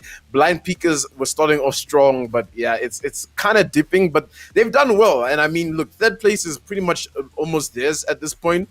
They could take that second place, so it's going to be one of those games where it's a second place game here between Blind Peakers and EGSA. ATK sitting at fourth place. Yeah, man, it's been up and down for ATK, but you can't take away from them, man. They are definitely one of the best teams in this, African continent. They just been having a rough one, but it's going to be spicy because underrated with 79 points is really, really, really close to ATK. So if ATK doesn't do well this game, it just might be underrated walking away with that fourth place prize. Ooh, we're going to be spicy. And Outlaws, they're close to the 10th place points. You know, they might be running away with the Dr. Sid prize of their own if they can make that top 10. But looking at it now, I still feel like, other than DNMK, which I agree with you, I feel like they've just run away with it at this point. I think the rest of the teams have to be sweating a little bit. You know, they're still in contention to be dropped from their spots. They're still in contention to actually not be in the favorable, top four where they can actually take a share of that prize pool. So a lot of these teams really need to be putting in the work right now. And a lot of the teams, not only with placements, but with kill points as well, which is weird to me to see how our aggressive teams have actually, played the passive game. They're just playing for the points. They're playing for the placements, and they're keeping to their own devices, which is interesting to see. But going into it now, we are going back to Olympus. Now, Camille, take me through this. How are you feeling about Olympus, man? So Olympus does give teams a lot of X factor here because as we see, wild things have happened in the past. ATK dropping early in the one game. Blind Peakers was the team fighting them, so two top teams got wiped out. It was actually two maps in a row we had the situation where ATK and Blind Peakers, our third and fourth teams, running into each other and fighting each other really early in the game. So Olympus does make for a very exciting map from a spectator's point of view in that case, but a very challenging map for a lot of teams playing here because, again, like Tendo says, this map is very big. To make rotations can be a bit difficult at times through a lot of open fields and such, but DNMK managed to play this map very tactically last time. They sat in the building for literally the whole game, had tea, had coffee, ate their breakfast and lunch there, and then managed to clutch out a win. So, crazy things can happen as well. Yeah, I'm just looking forward to the final games. I'm caught in two minds here because on one hand, I really want to hype up the final game, Esprit, but on the other hand, I'm so sad the African Throwdown is ending. Heart's going to break out here. What am I going to do on my weekends now? Yeah, man, we started this on the 26th of March, and all of these games have culminated to this point. In fact, we will know who your African Throwdown champions will be at the end of this game, so please stay with us, and remember to follow the NODWIN Gaming Africa socials, all of their YouTubes, Twitches, Facebook pages, etc., and keep up to date with everything that's going on. Guys, this is the finals. This is the last map of the African Throwdown. I want to see all of you guys hyped in chat because we need to know who our champions are going to be. I'm going to leave it up to Tendo and Camille to keep you guys up to date with what's happening in the game. It's going to be spicy. It's going to be an absolute cracker of our last map today. So please stay with us, guys. Take it away. The penultimate moment for a lot of these squads, and I'm really looking at the teams of underrated here who have a chance to get into that money. And I mean, Blind Peakers and EGSA are going to have to keep a tight competition because if any of them slip up and they let the other overtake them, they might just end up in that second spot. So it's going to be a really, really tight game. We might see a lot of action. I don't want to spoil it. We don't know what's going to happen. Maybe teams are going to play a lot slower, but there's one thing to not take away from Camille. It's DNMK's performance today, honestly. Best team on the field. There's no denying it. They've more or less clinch victory. I like to think it's 57 points or 50-point advantage. That would mean that they have to go out at the start and another team would have to finish first with 30 kills. Possible, but definitely not probable. Yeah, no, it's a little bit too much to ask for. So, I mean, look, we're looking for just like a DNMK chill game here. I mean, look, if they win the game out, I mean, they'll end it off in fashion, but it wouldn't be too bad to see them go out a little bit early and just like be the spectators for a change, you know? Knowing DNMK, if they feel like they've already won this, you know what they're going to do with this lobby. They're going to go ham. They're going to just play super aggressive. They're going to just go and just play like straight up, Terminator stuff.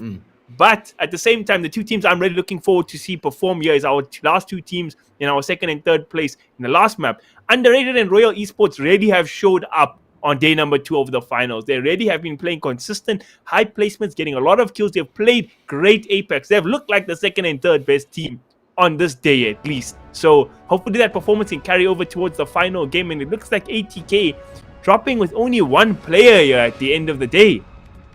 Yeah, it's a little bit unfortunate. We actually caught wind that ATK has to compete in a different tournament. So the two of their players there are trying to lock things down in their first game 1. So it's going to have to be a big game from Wiseau here to make sure they stay in that top 4, because if they let Underrated overtake them, Underrated needs what?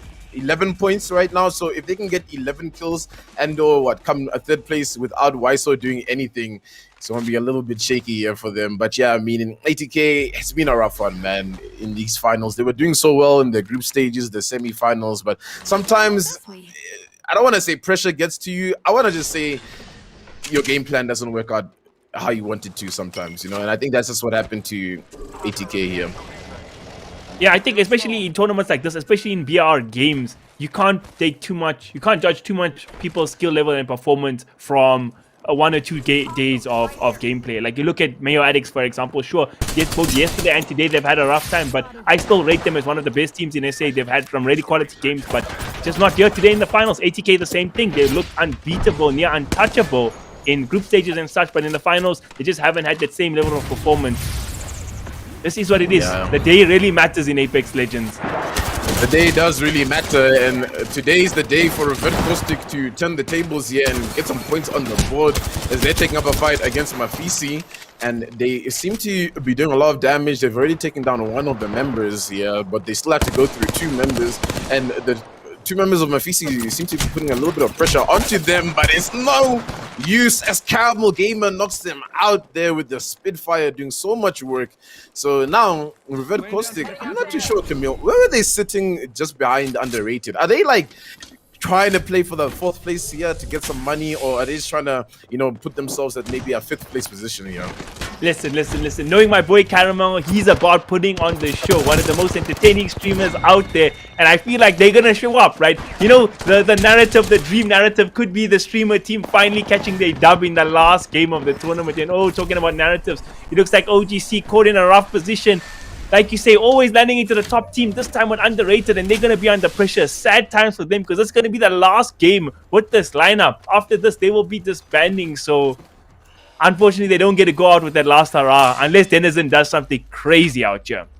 Yeah, man. And just like PunX, they just always find themselves fighting these top teams. But yo, Underrated is performing and they're doing well, considering that ATK is in this one as a solo. I don't think Wiseau is going to be looking to get these kills. So in terms of points, I feel like he's only going to be racking up placements. So as long as Underrated stay on, I want to say, a little bit on the aggressive side and try fish as many kills as they can, I wouldn't be surprised to see them in that 4th place position at the end of this game. But yeah, Denny just gonna have to rotate out, gonna have to leave his 2 members behind for the final time here. DNMK here in Bonsai Plaza, chilling things out. And look, man, you said maybe they're going to be crazy, they're going to be running at everybody, but no, they know they need to win this one. They need to represent their continent properly, and they're playing this game out properly, and they're taking their time, getting their loot, plotting their rotations. Mayo Addicts on the opposite end here at the Rift. Yeah, once again, it's been a very comfortable place for them to play here in Olympus, but again, they have not had a single lobby in these 2 final days that really went their way. They've been really struggling so far. One more game left to play. Would like to see them show their mettle out here, but at this point, it's very hard to bank on it, seeing how the last 7 games of the final has gone. Yeah, it definitely is hard to bank on it. And 69 Gaming is going to find Wiso up there by himself, so I wonder what's going to happen there. But on the opposite end, it does seem a rev push from EGSA is going out. So now Wiso is probably here by himself, but as a solo player in that kind of situation, you just see a team like that, you have to run away. And I'm sure Wiso has managed to run away, but it does look like Drip Apex is taking a little bit of smoke here by EGSA, and EGSA have done so well. They've got the rev push in, they've got the high ground to win this fight out, so they'll be able to rack up these kill points. And this is good for EGSA because they're in a race against blind peekers, isn't it? You know, for the second spot. So if they don't rack up the kills, if they don't get their placement points, they might just fall short in this game. And Mayo Addicts, man, it just seems like this is what's been happening to them. The receiving end, and on the opposite end, it seems like PunX is finally getting a little bit of revenge, but not without Cooper doing a little bit of damage from far and manages to break some armor. We do see DNMK actually in the kill feed there as he manages to take out the Cloudy Truly. So there's a lot of fights breaking out in the area here.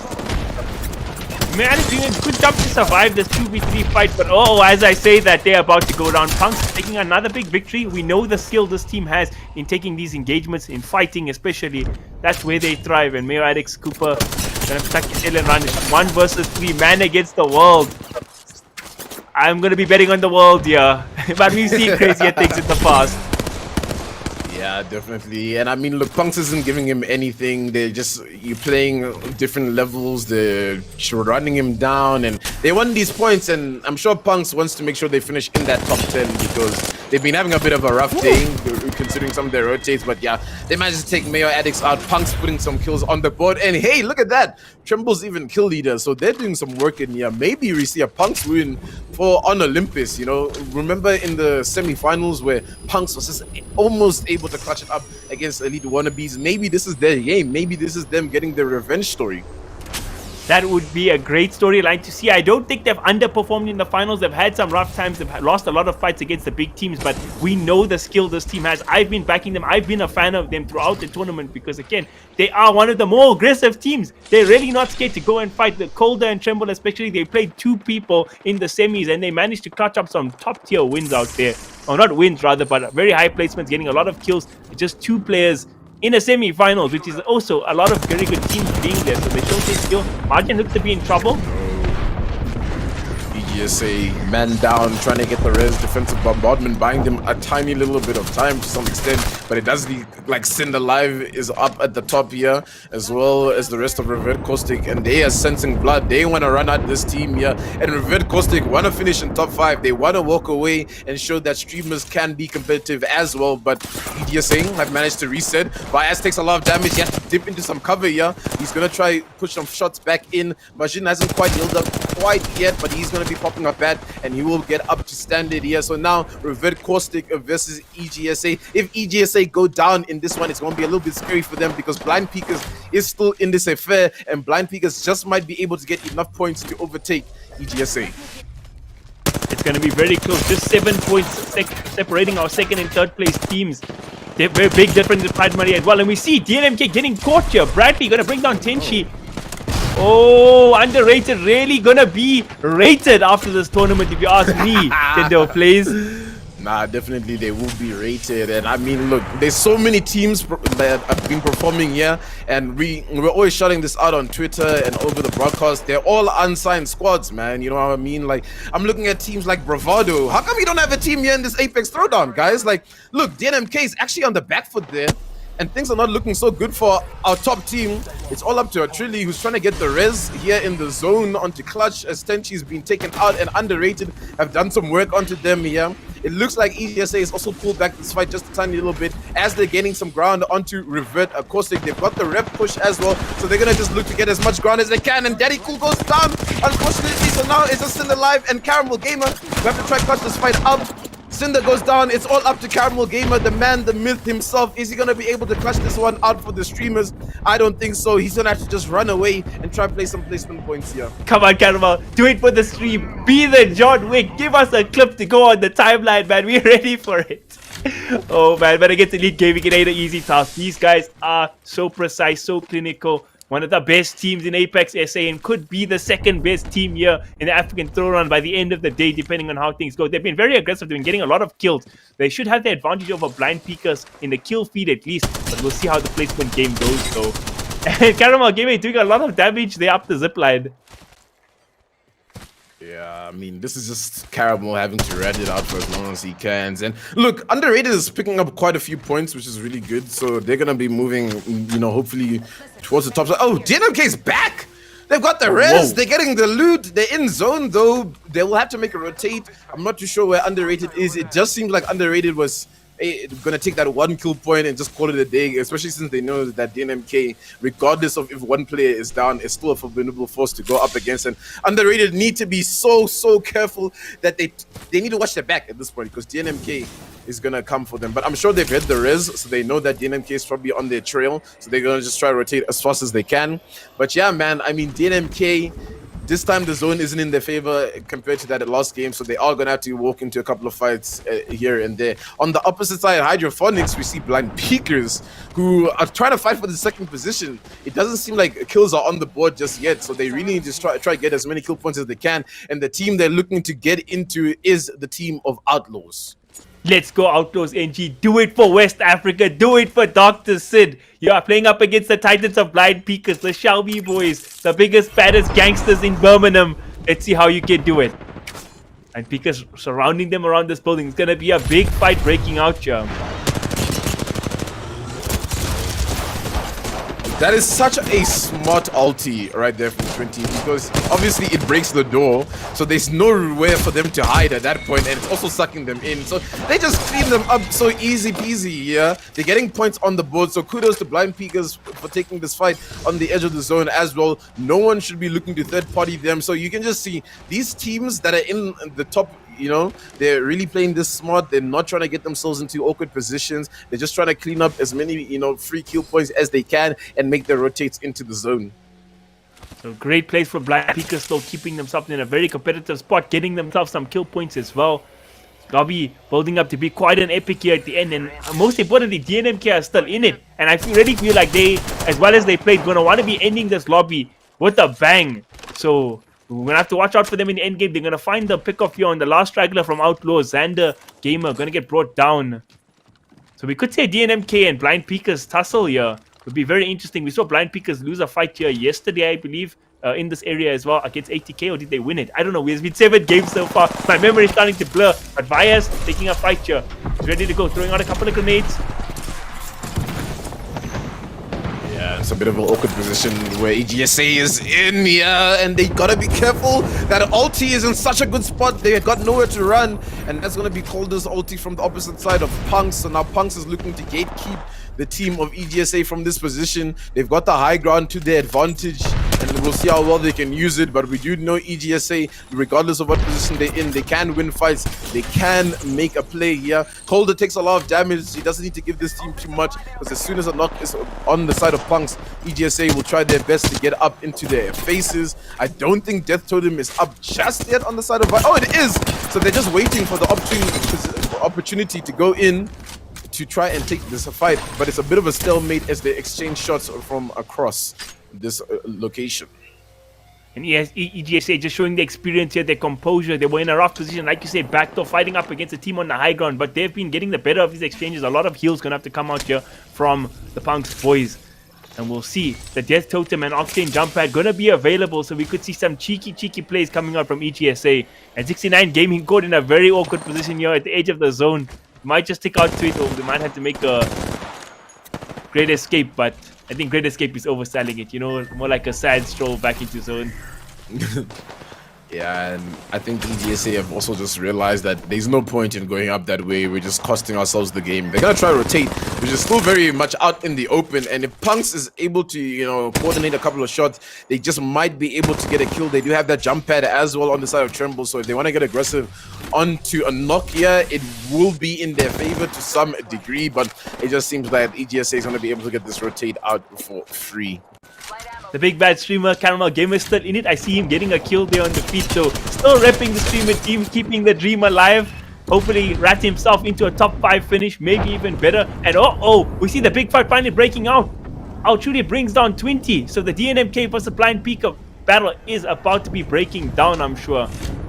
Yeah, and that's unfortunate if they're not able to turn the tables. But it's DNMK, underrated and blind figures in the same area as well, because the zone is obviously pulling towards this way, and this is a zone I have not quite seen that ends towards Elysium, and Tenchi takes out Cheetah Boy. So now underrated are under some pressure here as DNMK is going to move up on this one. The team has to try and regroup and do as much as they can, but they're going to have to just get out and get an exit play, but they're in the air, and Tenchi is a Kovacs god out here, beaming him out, but not just enough to get a knock onto Bradley. They're going to be able to get away for as long as they can, but that has to be PunX on the opposite end, and it is Falco. He manages to take down one of the members, and underrated now, the storyline is just not in their favor. It doesn't look like they're going to be able to clutch up the money positions in this raid, as PunX is on the opposite end, yeah, and they're just in a bit of a sandwich. On the flip side, though, PunX managed to get their redemption game. Probably going to get one of the best finishes of the tournament, or the finals rather, so far here in the final game. So really rising to the occasion, and hopefully they can take it all the way. In a very good position right now, but it is hyped up. 8 squads still left, 17 players, and DNMK going to go. Flash gets a couple of good shots to the crutch. He's there, and he gets the down! Oh, man! Somebody nerf this, man. Somebody needs to nerf clutch, because that wingman don't miss, honestly. But look, he's taking a lot of damage. He's gonna have to hit the Q to back off. So Falco and Triple now have to fight against DNMK, and they know exactly who their opponent is. He's trying to hold this doorway and deal as much damage as he can, but DNMK, they don't give a damn. They're gonna try and run in here. Trilly with them even 8 shots, doing a little bit of damage, pulls out the out there one. Tenchi jumps on inside here. They're even gonna go for the finish in front of their faces here. Tremble, the only player left, not sure where he is. He's hightailing it, the Octane player. He's like, nope, please let that not be Caramel in the corner there. Please, please. I hope it's not. The even 8 shots from Tremble. He manages to take down Bradley. It's actually Bradley who goes down. So that's underrated's game done and dusted as well. Oh man, what a game so far. Clutch showing us his mettle. This is him at his best. When he's playing Wraith, when he can jumping and dive in so aggressively, he's just a sight to behold. And DNMK really looking like they're going to end this game with a bang. Absolutely styling on kids right now. Yeah, no, definitely. And look, they have decided to play aggressive like you said they would. In the beginning, it looked like they would be a little bit more passive, but definitely now they know they can just run through the lobby, and that's looking like what they're going to try and do. But EGSA is still in this one, and we definitely know... Your boy did it! He got another kill. Caramel brought down Tremble there. The Rats versus the Rat, man. Can the Rat Busters get out here? Because Caramel is out here with 4 kills, actually ratting things out, and he's doing so good for himself. So I'm sure his stream is buzzing right now, going crazy, and hopefully he can try maybe get a 3rd place finish here for the team. DNMK gonna be taking shots here at Elite Gaming, and it's a little bit awkward. DNMK is on a bit of a high ground position, but the zone right now is what they look like they want to be playing. It does look like EGSA is going to be aggressive here with the PK shot. 1-2! Damn, what a shot there, man. I mean, that had to be a headshot, hit him for 121. And that's going to be Denny. So the Rats are out of this one so far. Wait, actually, Caramel's still the only Rat in this one. And as soon as they find him out, it's going to be rough. So now it's going to be DNMK versus EGSA as soon as they find Caramel the Rat. Oh, man. Caramel, I believe in you, fam. Do it for the stream. Do it for the hype. But Elite Gaming versus DNMK cannot ask for a better finale here. Tendo plays 2 of our top teams in Africa, battling it out on the biggest stage. The zone pulling in a very awkward position. They got a nice high ground here on DNMK. Don't know if it's going to stay there after round 4 closes. Or the next zone starts closing in, rather. Yeah, we'll have to see if it pulls up to DNMK, or maybe it'll favor the likes of Elite Gaming here at the low ground. Caramels are still just trying to do as much as he can as a solo. It does look like they're going to drop onto the opposite side, which is a little bit interesting from what I'm seeing here. It does seem like there's a little bit of this high ground left here. And oh my goodness, these shots from Clutch, honestly. I don't even know how he does it with the wingman, to be honest with you. He just does crazy work here.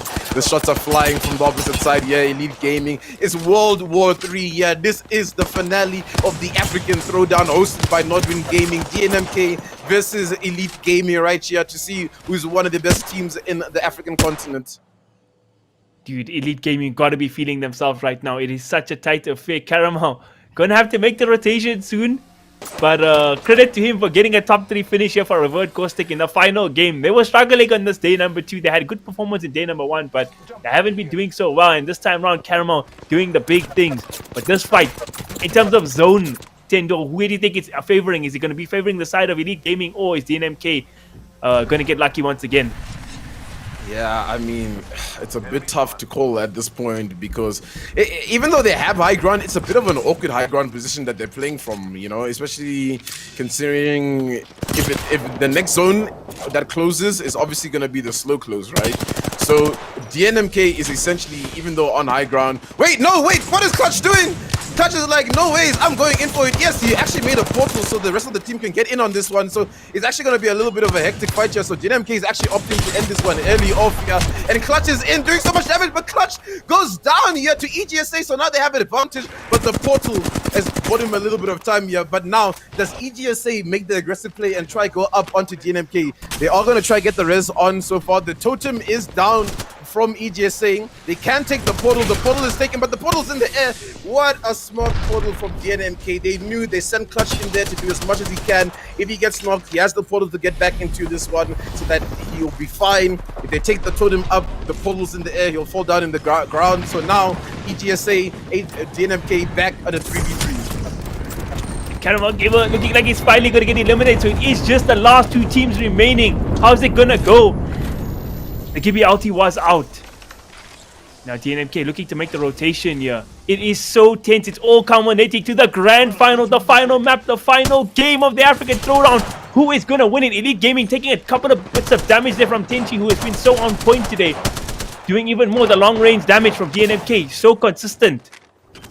Is EG going to get a chance to heal up? Are they going to get a chance to breathe? Or is Elite Gaming just going to... Sorry, Dynamic going to get another clutch yet again. Chance Dury gets brought on. It's a 3 versus 2. Is Dynamic going to do it again? DNMK, they've been the best team for all 4 rounds here, it seems. It's just Vias on the high ground, the only one that was able to make it up. And we've seen John Wick do some crazy things, yeah, but this is a bit of an ask from him.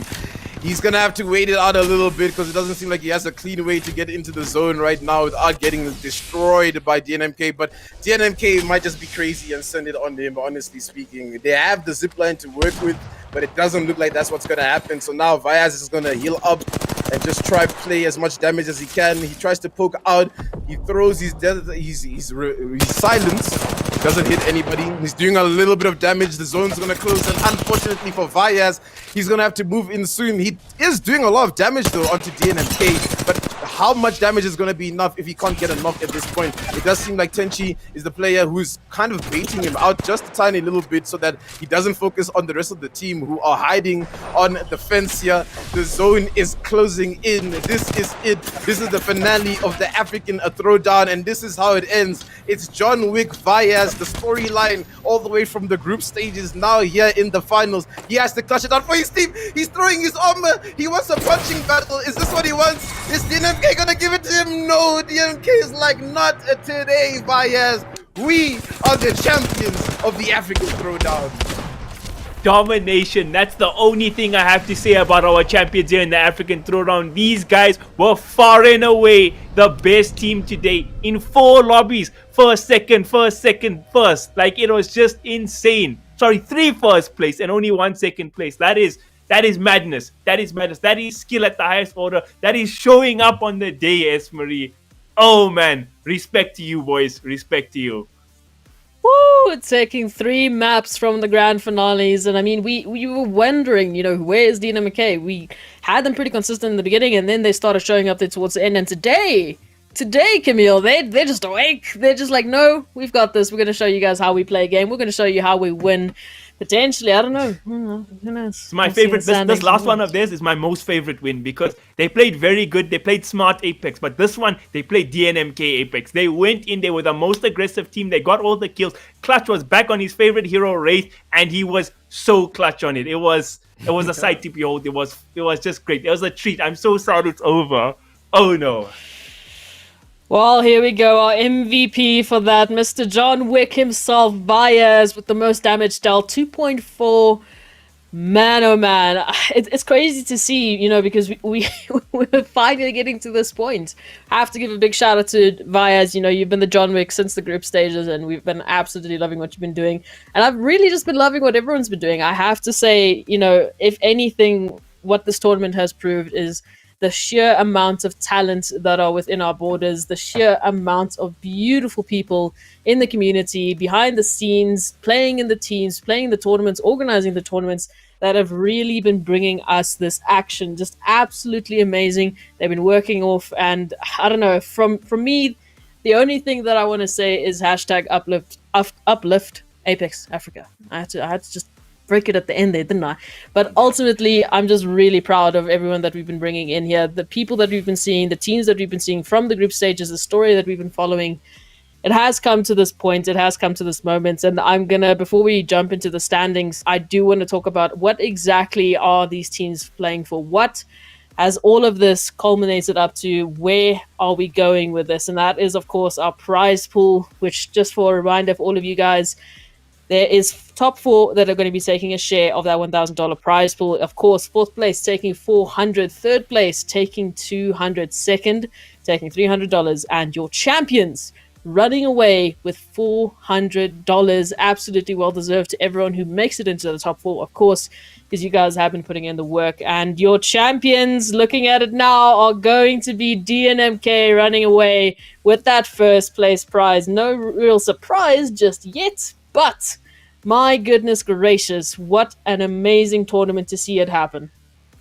Yeah, no, honestly, it was breathtaking to say the least. There's so much action in these lobbies that was breaking loose, and I mean, DNMK just know how to handle all that action and know exactly how to, back themselves in every single fight. But look, kudos to every single team that made it to this top 10. I mean, we started this tournament with 53 teams. So this top 20, so if you're in this top 20 grand final, you're definitely one of the best teams in Africa, and you shouldn't look down at yourself thinking that, hey, guys, we didn't really perform today. You still have other opportunities. Get in there, play Apex, practice. Just because DNMK is on top for now doesn't mean they're going to be on top forever. That is a true story. And I mean, we've been seeing time and time again how DNMK have just had all the space to work with, right? They were uncontested from the get-go. They had all the time to get their loot up. They had the longest loot phase of a lifetime, and I think they were contested maybe once, maybe twice. And at that point, they were already fully kitted. They were already fully up with their shields, all the armor, all the nades, the ammo, the guns of their choosing to work with here. And Camille, from your side, how do you think this went? I mean, we had such a different storyline yesterday, and again today. I mean, I was clenching, just waiting to see who our top 5 were going to be every single map going through this. I mean, again, you got to look at the overall story, the bigger picture. Because if you think about DNMK and their run, not just through this finals, throughout the tournament, in the groups, they won every single match in the group stage. Then they had the most kills by far of all 3 groups. Come semi-finals, they had very strong and dominant performances. Yesterday, they finished 2nd in their group, and Tenchi was just upset. They were mad. They were like, this is not enough for us. They were hungry, and they came here today. And what they did was, gotta say, Dr. Sid's favorite term here, they put on a masterclass. It was utter domination.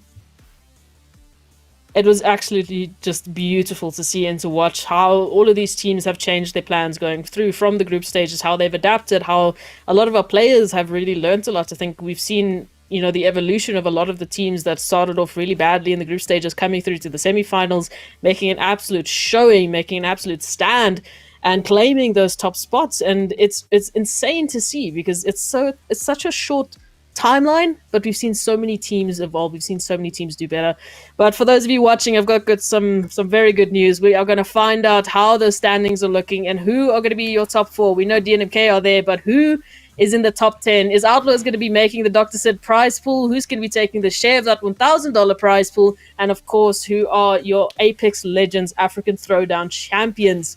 That is the question on all of our minds. So without further ado, let's go check how those standings are looking.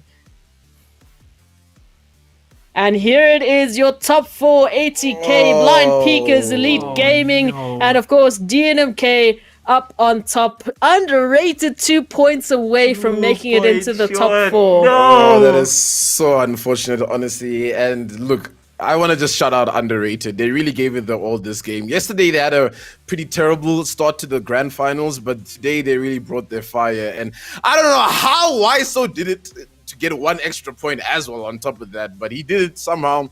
And yeah, I mean, if they survived a little bit longer, underrated would have made it in that top 4, man. And I think they do deserve to kind of be in that top 4 after how they played today, considering how ATK's games were going. But yeah, man, it is what it is. EGSA taking that second place. You love to see it. I think EGSA definitely one of the best teams on the African continent. Blind Peakers, bittersweet for them, I think. You know, coming out, you know, starting yesterday being the first place team to now being in third place. It is what it is. It does happen out there. Unfortunately, Outlaws also just kind of bites the dust there, not making it into that Dr. Sid prize pool, but it is what it is. I think our top 10 really represents, you know, the top 10 teams in the African continent. And last one, Revert Caustic. You guys did good today, honestly, man. Shout out to Caramel. He really, you know, tried to play it in that last game, and he really gave it his all. Just absolutely insane. And I mean, it's insane to see that this is our top 10, because this whole time I have not been able to predict this. I have not been able to say concretely that, you know, these are the teams that we're looking at in top 10. These are the teams that are definitely going to be taking the prize pool, because there were times, so many times that honestly that top 4 could have looked very, very different. But here they are, your top 4 taking away a share of the prize pool. Insane to see. ATK, Blind Peakers, Elite Gaming, and DNMK. There are your earnings. Well done. Absolutely congratulations. Taking an absolute stand here in the first African Apex Legends Throwdown, and what a tournament it has been. For those of you watching, I have a little bit of insider information. So for those of you who are watching, please do make sure that you follow the NODWIN Gaming Africa socials, because if you've enjoyed the Apex Legends African Throwdown, then I have some pretty good news for you. You should be watching those socials very closely, because there will be something mysterious popping up in the next few days or so that you might be wanting to keep your eye on. So just keep that in mind. And big shout out to those in the background, of course, NODWIN Gaming Africa, our production team, our observers, all the admins doing the crazy amounts of maths in the background to give us the standings so quickly every single day. You guys are the real MVPs, and we thank you so much for this tournament. It has been an absolute blast. Big shout out to Dr. Sid. Sad that he can't be here with us today, but Tendo, Camille, I have to give a shout out to you guys as well, bringing us the play-by-plays of today. It's been absolutely insane. And we have finally come to the ending point. We have finally come to the end of the Apex Legends African Throwdown. Once again, last reminder for the day.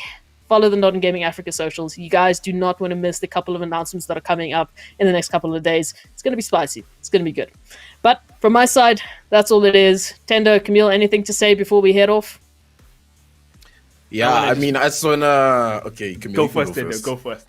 Okay, cool. So I just want to say big shout out to the Apex community in general, you know, just to see everybody come together, to see the numbers on the NODWIN stream as well, really gives me a lot of hope for the future of the Apex community. And everybody that's watching, supporter, a player, you know, you got a special place in my heart, that's for sure, you know. So thank you for supporting, thank you for being out here. And Esmery, we didn't even thank you. Thank you for hosting today as well as for casting, you know what I'm saying? Like, you've done an amazing job. So yeah, guys, uplift Apex Africa.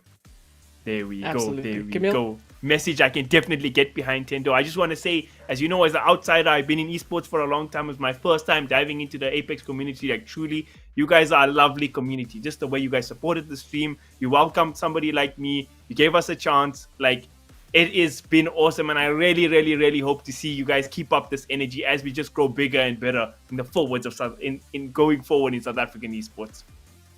Absolutely. And guys in chat, uplift Apex Africa. It's going to be a good one. Thank you so much for watching. That is the NODWIN Gaming African Throwdown. Signing off. Thank you so much for joining and for watching. We'll see you guys next time, whenever that is.